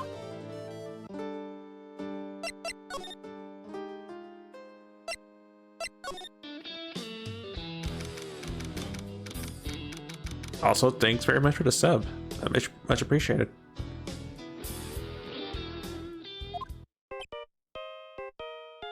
Oh, so I recognize that ringtone. Mr. Nick, your phone. I like the sound of his ringtone right now. It sounds kind of ominous. It's probably just your imagination.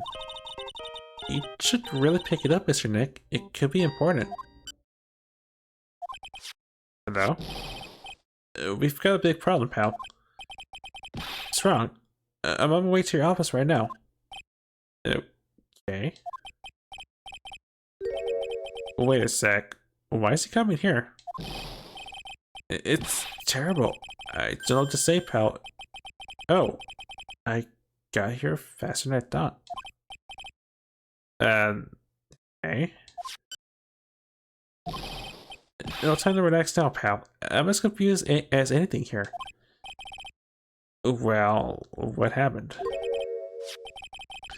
We got him. We know who bought that spy camera. Okay. This quickly.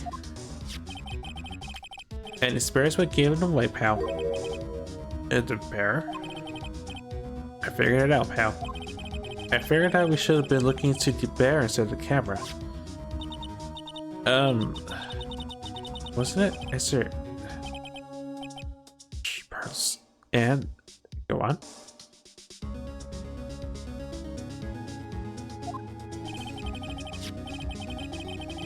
I sort of feel bad for Gosho at times, and other times like, bruh, it's that obvious. But at the same time, it's hard to not like the little derp. I mean detective. And there's only one person who bought one of those bears who relates to this crime. Who is it? Who would be so rude as to spy on another person in a room? Manigard. Nani? Manigard, your client, that's who, pal. I thought things couldn't get any worse.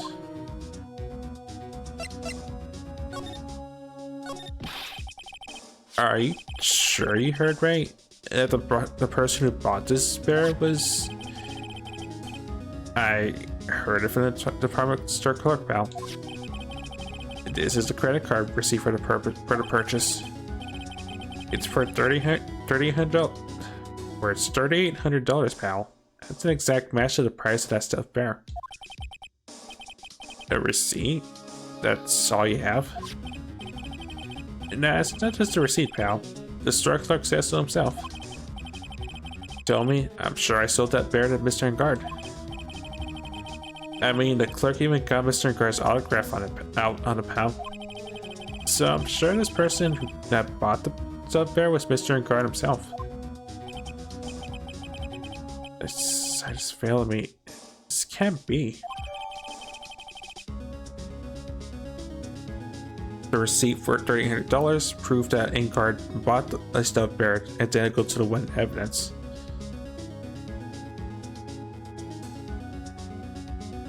There's a lot of like loose ends that I'm still trying to connect. Here we have a new one. So, what about the spy camera we found? That was Dan and Pal. I mean, you can get this kind of thing from anywhere. But for now, I guess I could give those back to you for you to file away to evidence.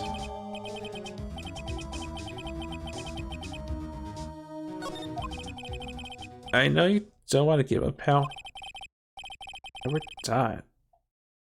Didn't think it was possible. The person who put the spy camera in Juan Corrida's room was Manigard? Why would Manigard do something like this? I bet it was to catch Miss Andrews and Mr. Corrida when a rendezvous.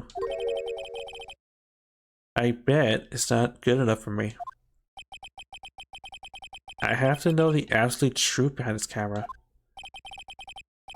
Are you gonna see him, Mr. Engard, I mean? Yes. Scared, Mr. Nick. I wonder what we're gonna find out next. Mr. Engard. There's definitely a word put in there. It's probably just as obvious as I think it is. I'm just overthinking it. I have with other evidence in my pocket. I'm scared myself, but I had to put on a good face with pearls. And Manigard, what in the world have you done?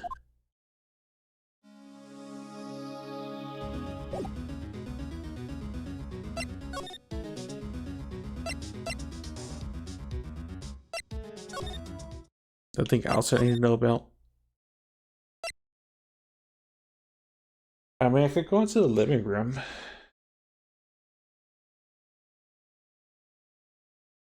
You know what? Sure, why not?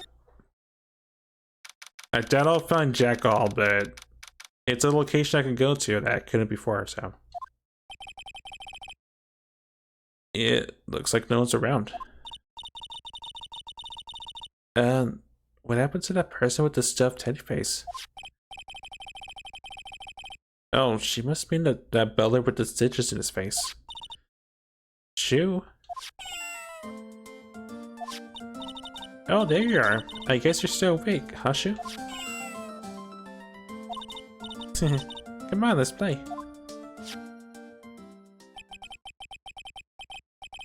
I wonder if that butler and Mr. Doe was already asleep or not. So, question, am I able to go places?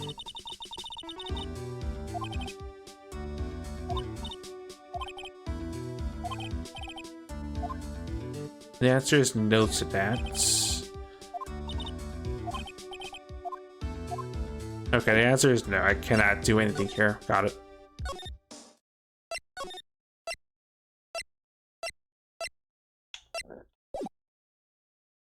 So what do I have as evidence now? The bear, the camera, the transfer. Oh wait, I have the bear back, right?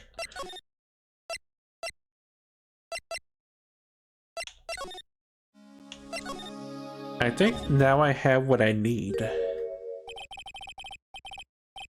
Or I'm talking to Manigard again.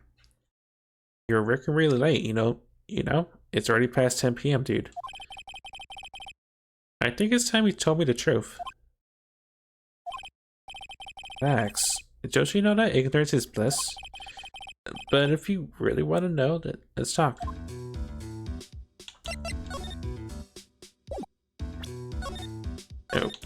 Okay, I guess I'm talking to you first, probably, and probably butchering this as well.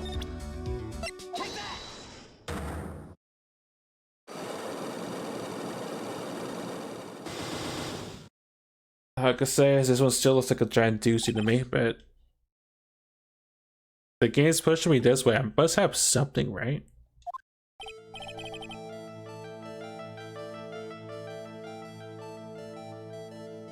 At least that's what I hope.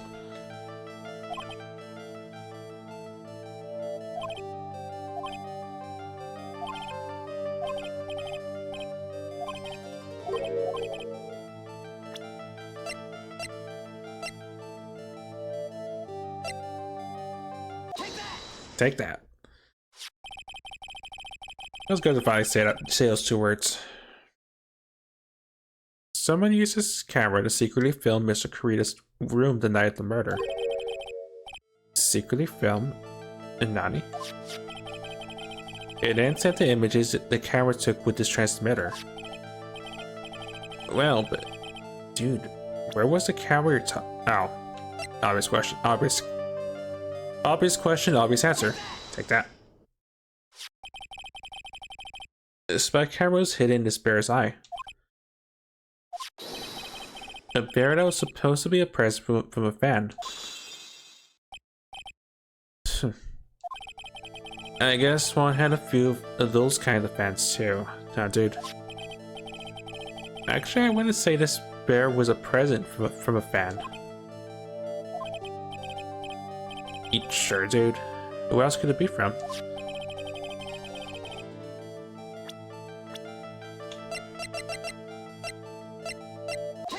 Take that. Mr. Guard, don't you know this bear from somewhere? I don't think I've ever met Mr. Bear before, dude. But he says he knows you. How could you forget such a great friend? What else did the bear tell you? He says you're the one that put the hammer in his eye. The one that put the camera in his eye was you, Mr. Guard. I didn't know how you work in court. I think I was in some serious trouble. Wow, it's just all a joke, right, dude? You're just pulling my leg. Looks like you're not ready to give up your secret yet. Well, do you have any proof you want to show me first?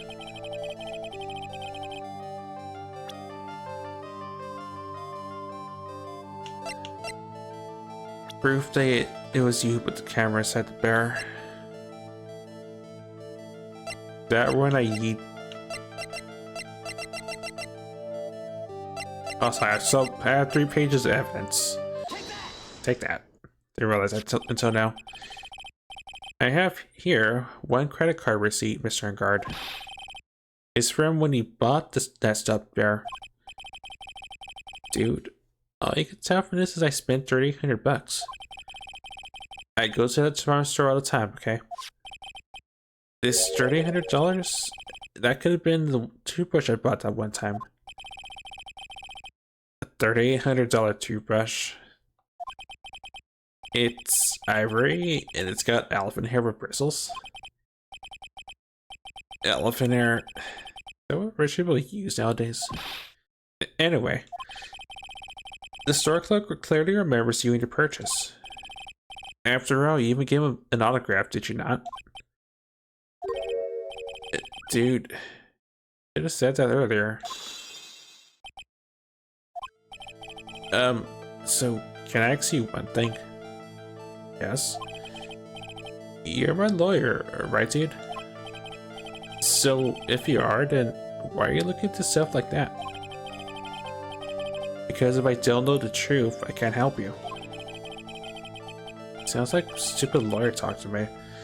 And let's stop talking about this, okay? No, not yet. I haven't asked why you set up the camera yet. And what your secret is, of course.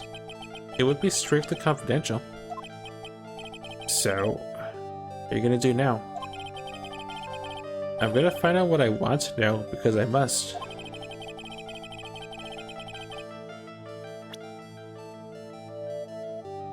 The reason you hid the camera in Mr. Kurita's room and filmed it in secret.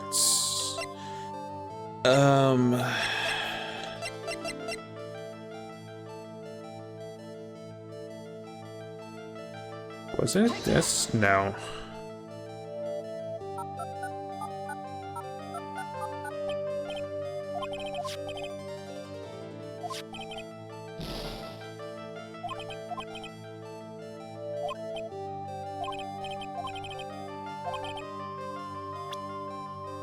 The reason you hid this camera in Mr. Kurita's room and filmed it in secret.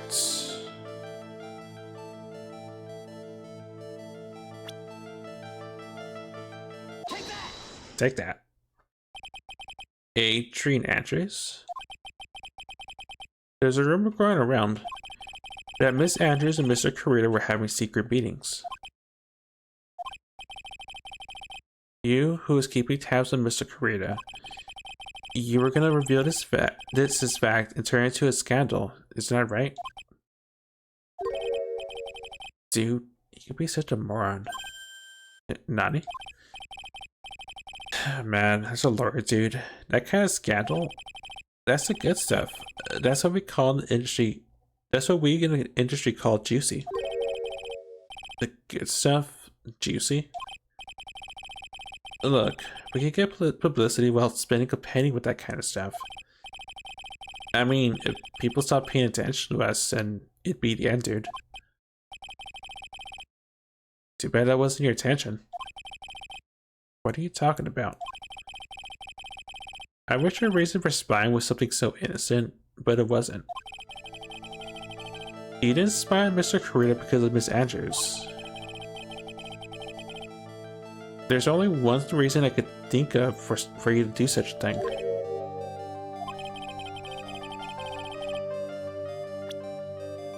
This is probably why I got it backwards in the first place. Because I was thinking the whole,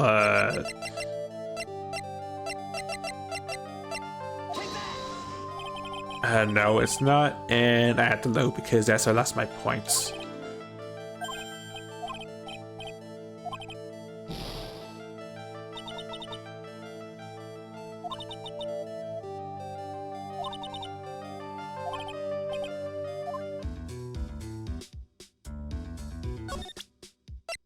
Wait, so did I lose all my life points? Curiosity, but I probably am gonna load regardless.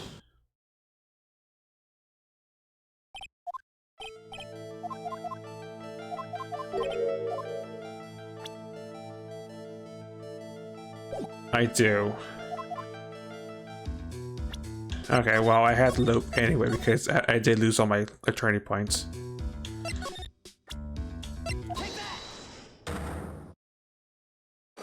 I'm at least making progress in this whole labyrinth of questioning, I guess.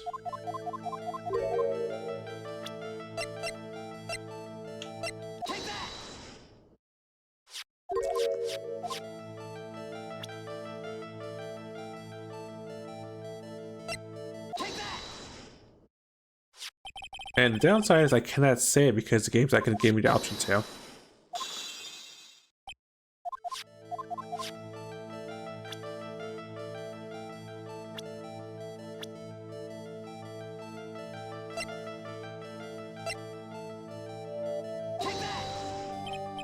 Oh, I got it backwards. Oops.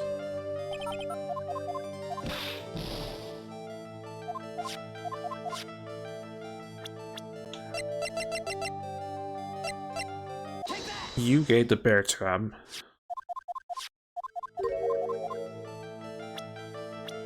And he used this to pay for it.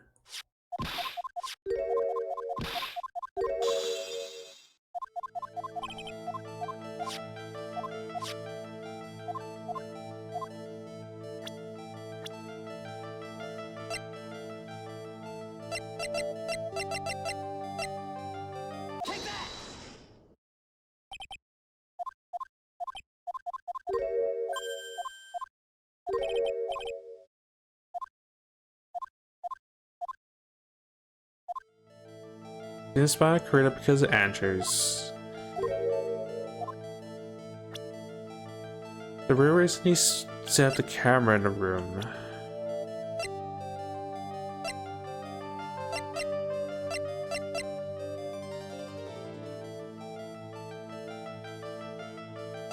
The transmitter?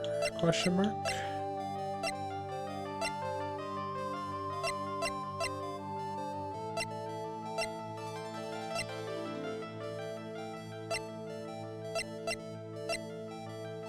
Wasn't a suicide report. I was thinking it was just related to just he wants to know, but it probably isn't at this point just yet.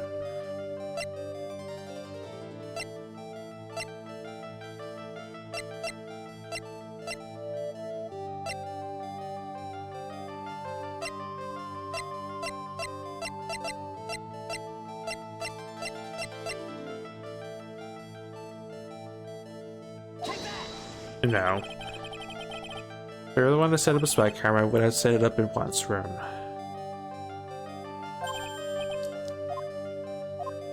Maybe it is a transmitter.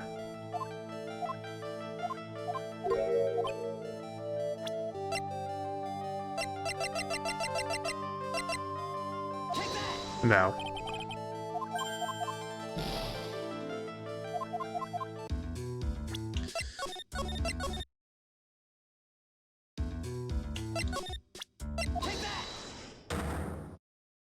I will eventually figure this out.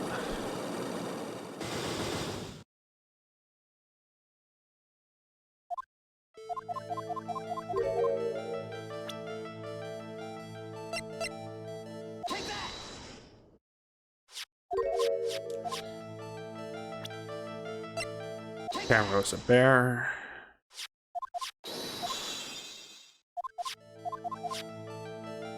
Person who gave the bear was you.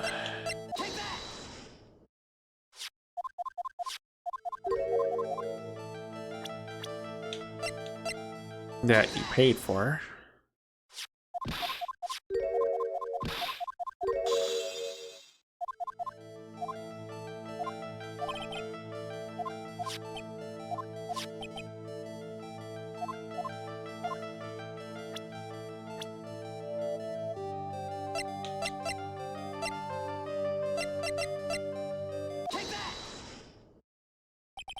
Right. Remember that created actually are having meetings. We want to keep facts, turn into a scandal, but it's not quite that simple.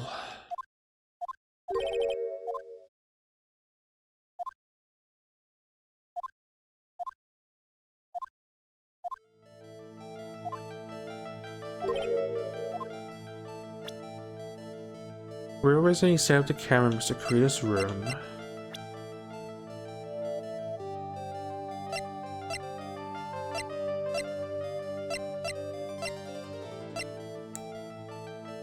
Oh, duh, the conference, right? No.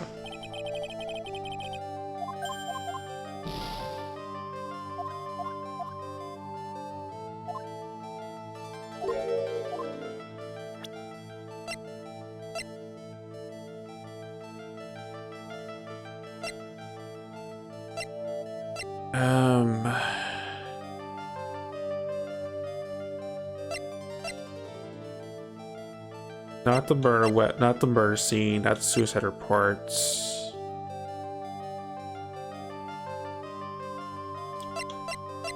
Not the transmitter.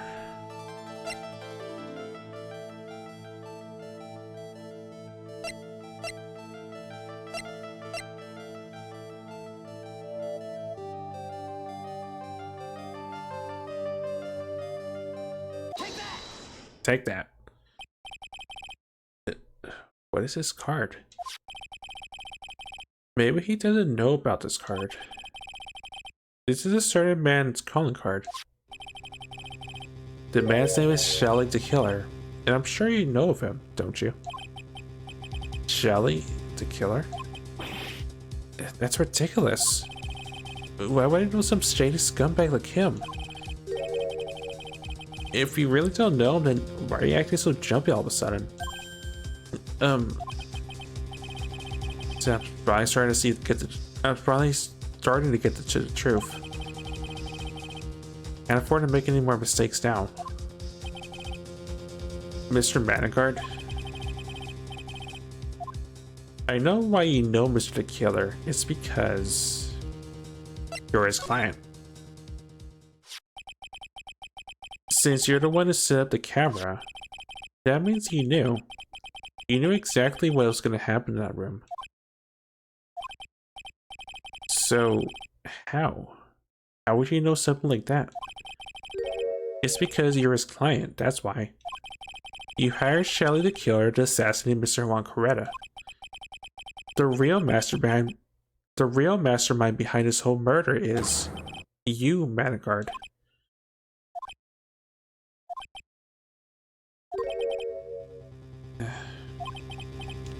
Here I was, trying to be a good boy for you, dude. Eh? I thought if you didn't know, you'd be able to do your job without feeling bad. Well, that's what I thought. Anyway.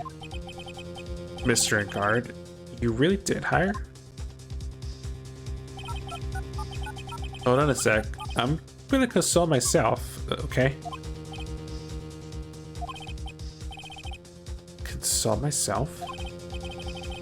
Well, I guess it's probably about time anyway. About time for what? I think it's time for you to meet him now, Mr. Lawyer Dude.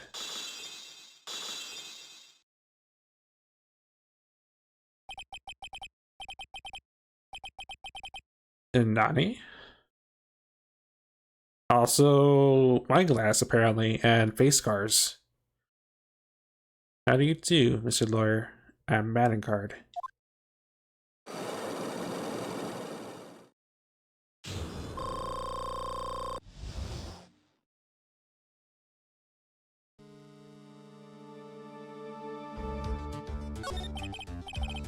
Well done, Mr. Wright. I bet it wasn't easy to gather as much information as you have. You really?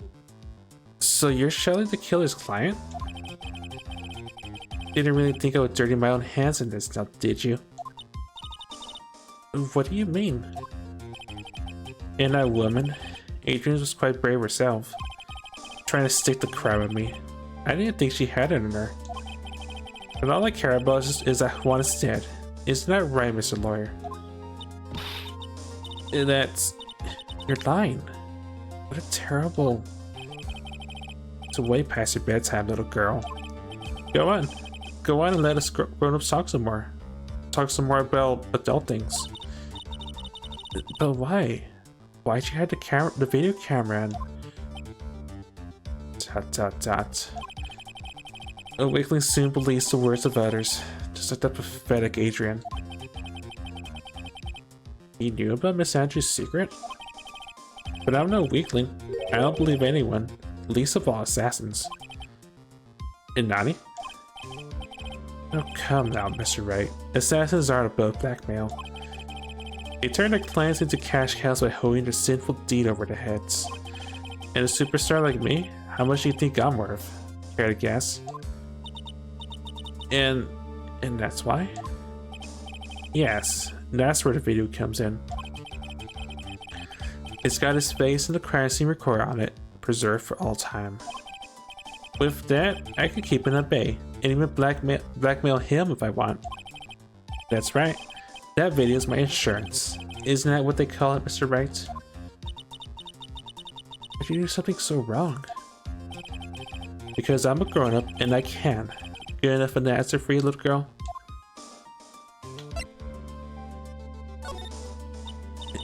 Why?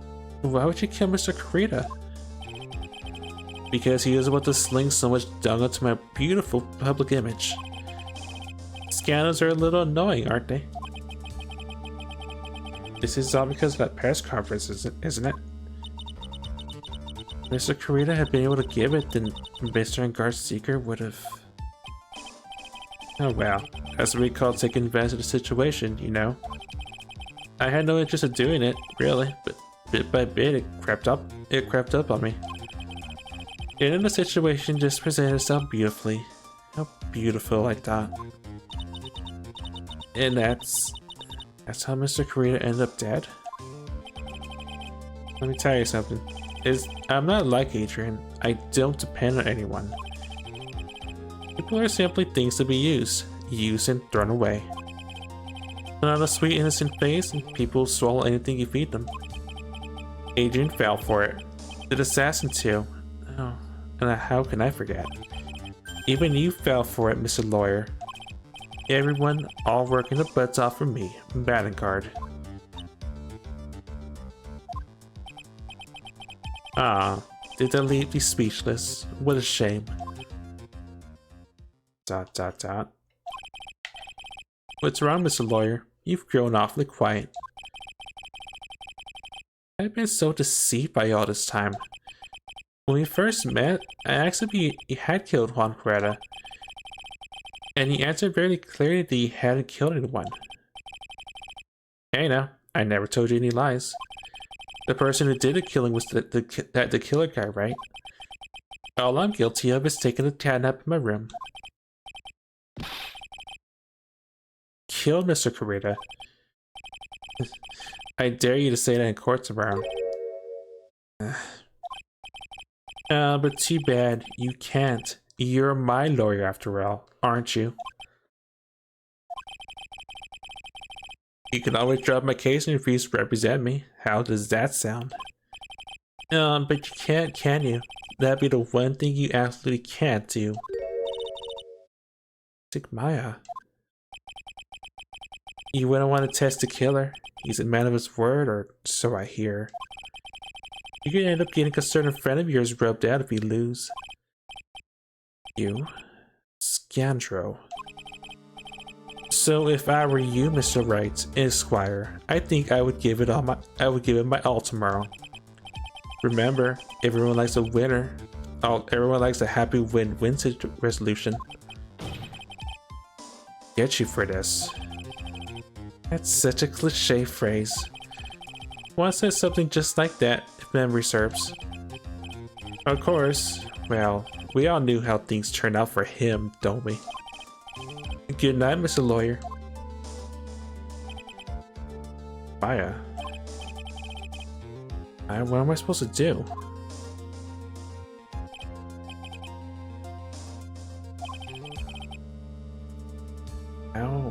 Now you finally found it. Starting line of this case. Edgeworth? I don't care for the horrid atmosphere here.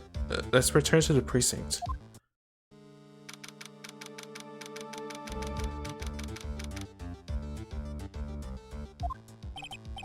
Well, Wright, what are you gonna do? If you plan on changing your strategy... No. Can't do that. That's right. He's holding my hostage. What should I do? That's not something I can answer for you. Mr. Edgeworth? Right. Only you can decide where to go from here. 1 year ago, at time, I didn't understand what a prosecutor was. That's why I had to leave the prosecutor's office. I felt that I couldn't stand in a court of law until I knew what a prosecutor really was. And now, Wright, it's your turn. My turn? What is this thing called a lawyer? What can you do as one? You must find the answer, and you must find it on your own.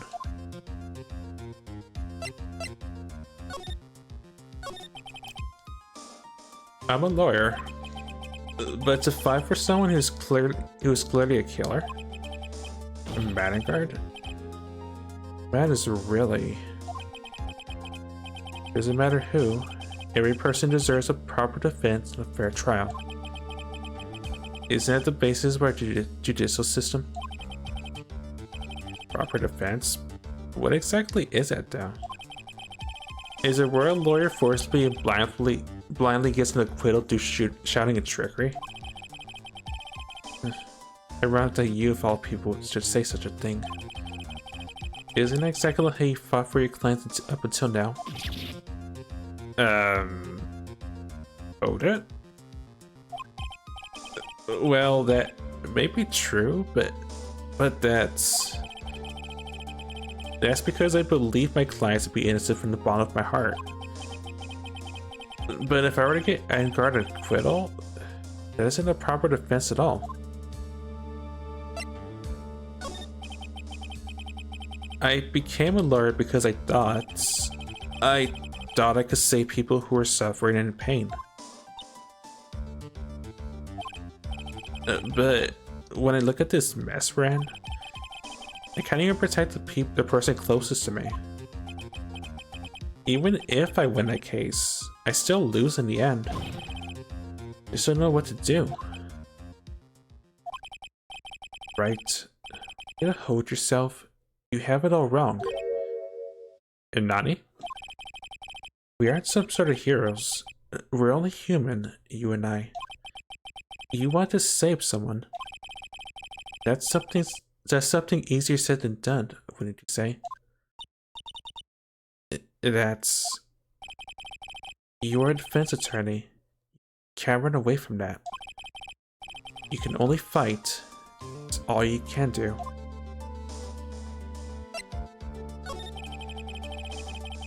People like you and Francisco von Karma are always using all you have to pin me down. You fight to the very end, even when you know the truth is not with you. But I'm not like you. I can't fight for a false verdict, for a man I clearly know to be guilty. Francisca fights for herself. The only thing she fights for is her perfect win record. That's all. And isn't that the same as you? Isn't that why you ran away a year ago? Because your precious win record was destroyed? So petty. See, now I understand why you despise me so. However, you are mistaken. What do you... Thanks to you, when you sealed off my path to a perfect win record, I began to realize the error of my ways. I realized that things such as a perfect record were meaningless. And Nani? I don't believe you. Are you saying that's the reason? That's why you left the prosecutor office? But then, why? Why are you here now? The answer to that is something you'll find out on your own. I have faith you'll see it before the verdict is read tomorrow. But if you can't, you're powerless to change the ending of the story.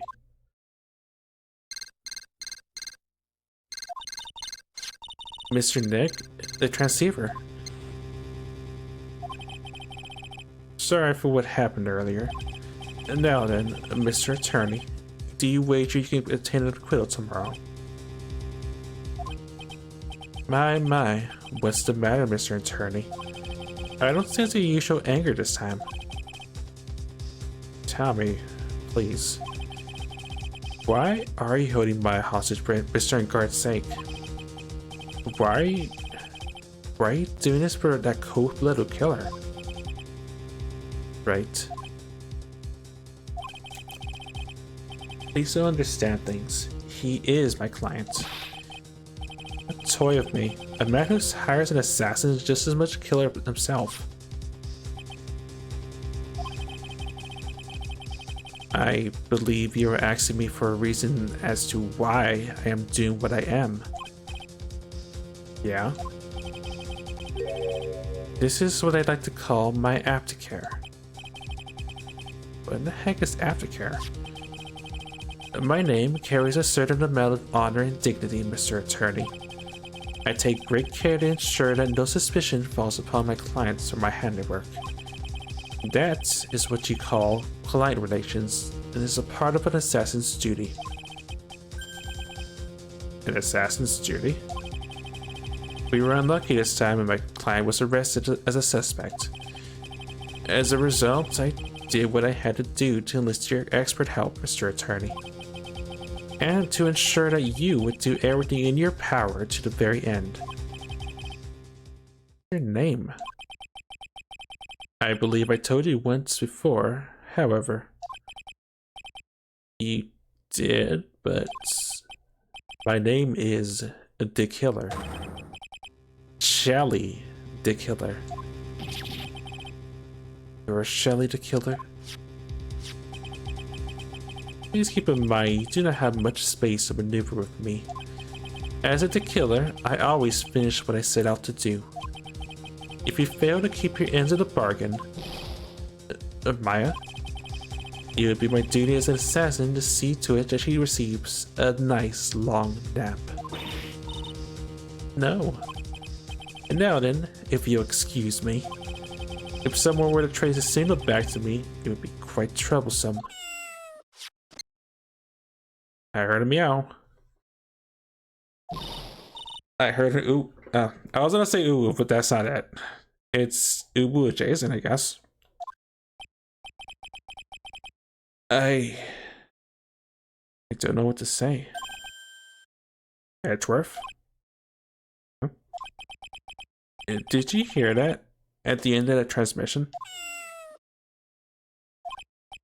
Huh? Oh, that. It sounded like a cat. A cat? No, it can't be. That cat? Can it? What is it? I think I know where Shelly the Killer is holding Maya hostage. Edgeworth, how about police head for Engard Mansion immediately? Eh? Alright, you hurry out. You hurry over as well then. The loose hope yet, Pearls. The fight's only just begun. Yeah.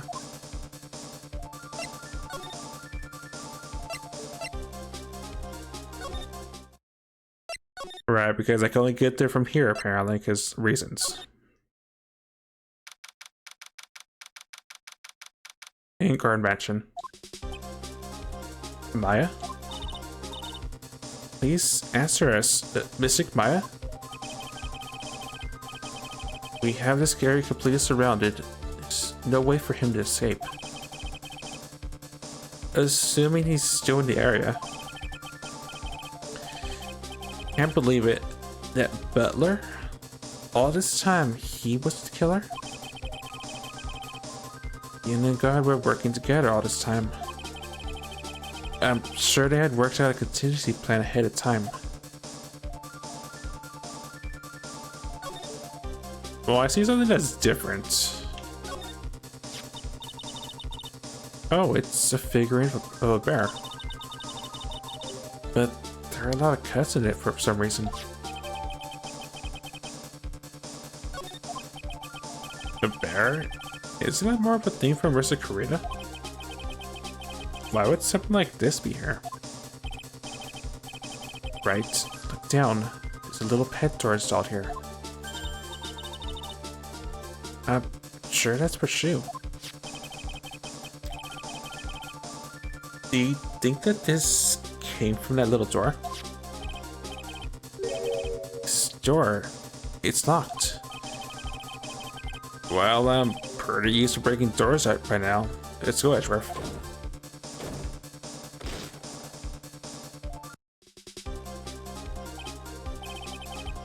There's no one here. Looks at this room, I would say this is Engard's private lounge. Look at this, right? An antenna for sending and receiving radio signals and a DVD and a VCR. Check inside the deck. If there's a tape, it'd be an important piece of evidence. If we're lucky, it'll have the moment the crime was committed recorded on it. Sorry, but tape deck is empty. There's no tape to be found. No. But there's no mistake that someone used this to record something. It looks like someone took the tape we're looking for and escaped from it.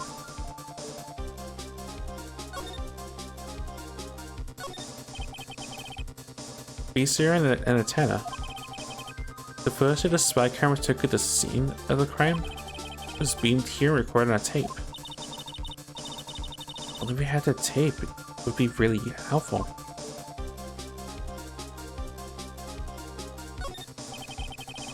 It's Engar's computer. Why couldn't you have used this to get help? Mr. Nick? Where's the power switch? Oh, I get it. So that's what happened. She couldn't find a power switch.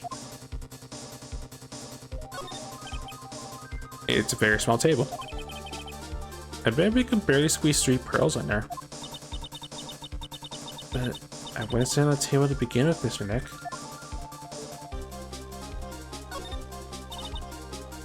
There's a little door for Shu in this big door. I'm sure Maya used this door to shove this out there. I'm sure it was her. Every time you give me some piece of evidence, it's always the most crucial piece. This time too, I'm sure. What a spacious sofa. I bet 10 pearls would fit on here. I don't think 10 of me will fit, Mr. Nick.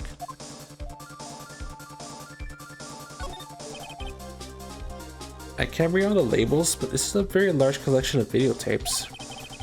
Looks like Engar taped all of his own shows.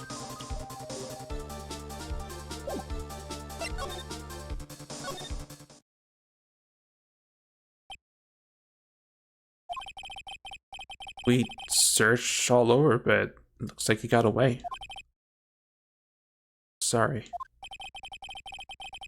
Looks like he slipped out of our grasp this time.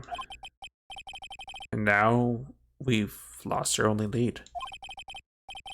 Give up yet. That little girl is looking to you to be her pillar. Yeah, you're right. Close, I can tell. We've already set up checkpoints along every route leading out of this Prince district. Leave the rest to us. Maya. Well, I see something that was not here in a different perspective. This looks like a picture of missing packs. With love, Celeste. Missing packs? You mean? Yes, Mr. Kurita's former manager. Why would a picture of missing packs be here in Mr. Engar's mansion? And why does it say with love? This might be a clue. Celeste's photo. It was found in Engar's mansion. With love, Celeste is written on it. Also, thank you, Windows, for reminding me about a update of that took over my entire screen. Thanks. Yeah. What's wrong, Pearls? Please let me see that picture frame. Huh? What's so special about the frame? On the back, there's something written on the back of the frame. Maya. It's Mystic Maya. She left us a message. Nani?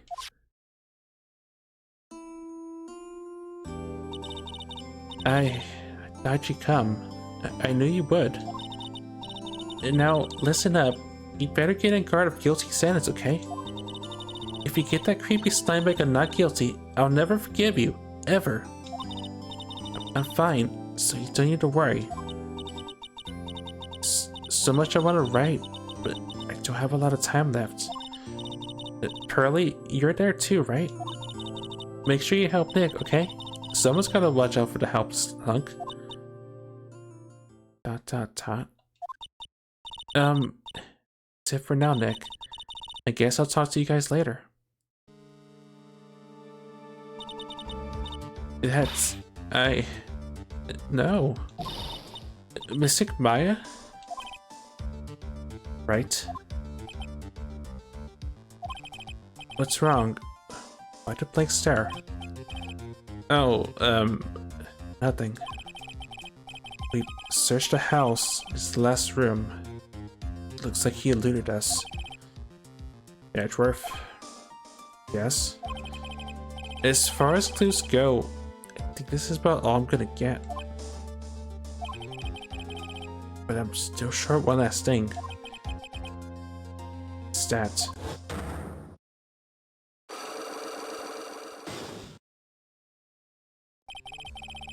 This Andrew's psych lock.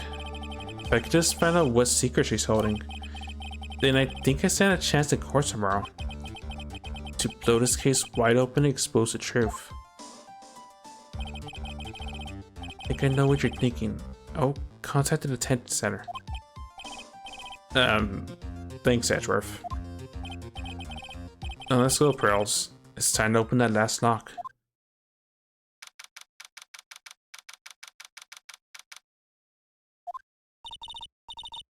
Good evening, Mr. Wright. What's wrong? You look ill. Miss Andrews? I've come here to remove your psych lock. Psych lock? I want to know, and you will tell me. Your secret. Fine.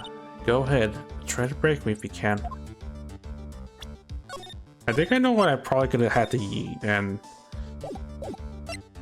I guess it makes sense, I guess.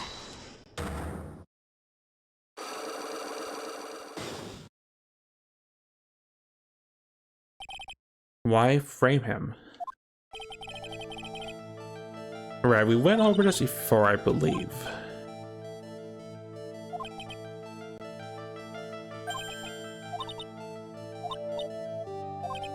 It was revenge we didn't know, but I think I know now.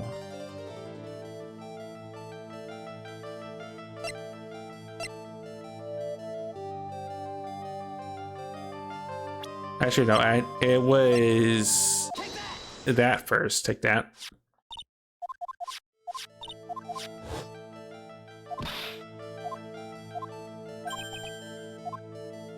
And the relationship has to be this, right?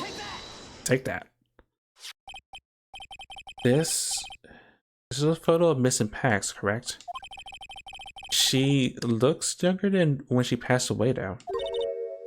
What? With love, Celeste. This is Miss Pax's handwriting, isn't it? Find this. No. Right. A rhetorical question. Yeah, it is. I found this in Mr. Ngar's mansion. For all this time, my last remaining secret's been revealed.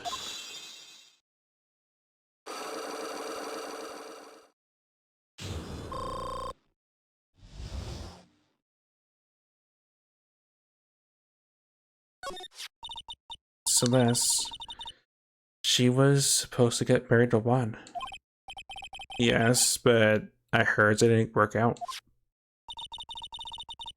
Because Mr. Karita didn't want to get married to her anymore, right? Yes. Because of Matt. Because of Mr. Nkard? What do you mean? I think I can see where this is going. Celeste, she was Matt's manager a long time ago.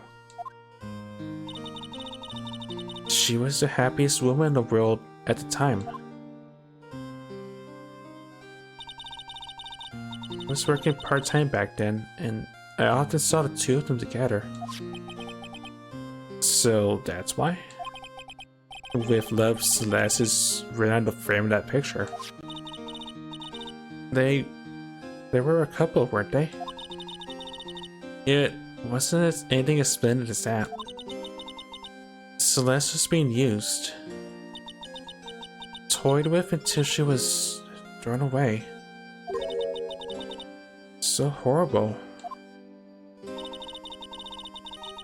Matt's entire image is built around how nice and wonderful of a man he is. The scandal would have destroyed that. Which is why Celeste and her kindness moved over to Worldwide Studios. That's where she met Juan. She seemed really happy with him, even happier than she was with Matt. Celeste and Juan were such a good match that they were even planning to get married. And then, suddenly called off. On the night Juan called their marriage off, Celeste killed herself. That's why I framed Matt.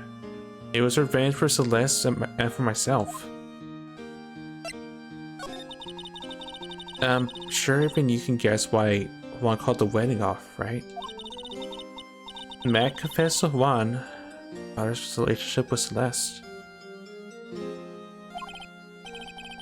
I see, so that's what happened. But then why did Mr. Kurita have to call out the wedding? Don't understand at all. It's probably because of his worthless male pride. Juan and Matt were always fierce rivals. Matt waited for the wedding announcement and then unleashed the truth on Juan. He was aiming for what would hurt Juan the most. This impacts. At the end of it. That day, I'm almost certain that Celeste left a suicide note behind. And in that note, she left a detailed account of Matt's various misdeeds, and so that she would never again be hurt by Matt, she chose to die. And then when Juan discovered her body, he hid her note. But why would he do that? Simple. Juan realized that note was a powerful weapon against Matt, and it would be especially damaging to his refreshing like a spring breeze image. In any case, with his pride hurt, Juan sought revenge. Revenge. That word again. Juan wanted to publicly disclose the contents of that suicide note. At a time that would cause Matt the most damage, of course. And that was at the press conference after the stage show. I know all about it because I heard it all from Juan. It was so I could find out about all this I drew close to Juan to begin with. Quite a pair of hideous monsters, aren't they? Even Celeste's death was something for them to use in their game. That night, when I found Juan's body, it was only natural I thought the murderer was Matt. Two were always spy on one another after all. As for me, I was frantically searching for Celeste's suicide note. I wanted to destroy it before it ever went public. I was gonna burn it. I even brought a lighter. But couldn't find a suicide note.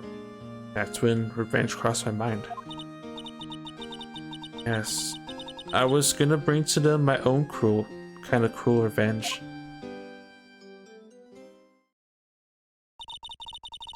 Celeste was killed by those two monsters. So when I stabbed Juan's body with a knife, didn't feel a single shred of guilt. And that's all I had to say. Well, Mr. Wright, even knowing all this, are you still gonna help that man? ...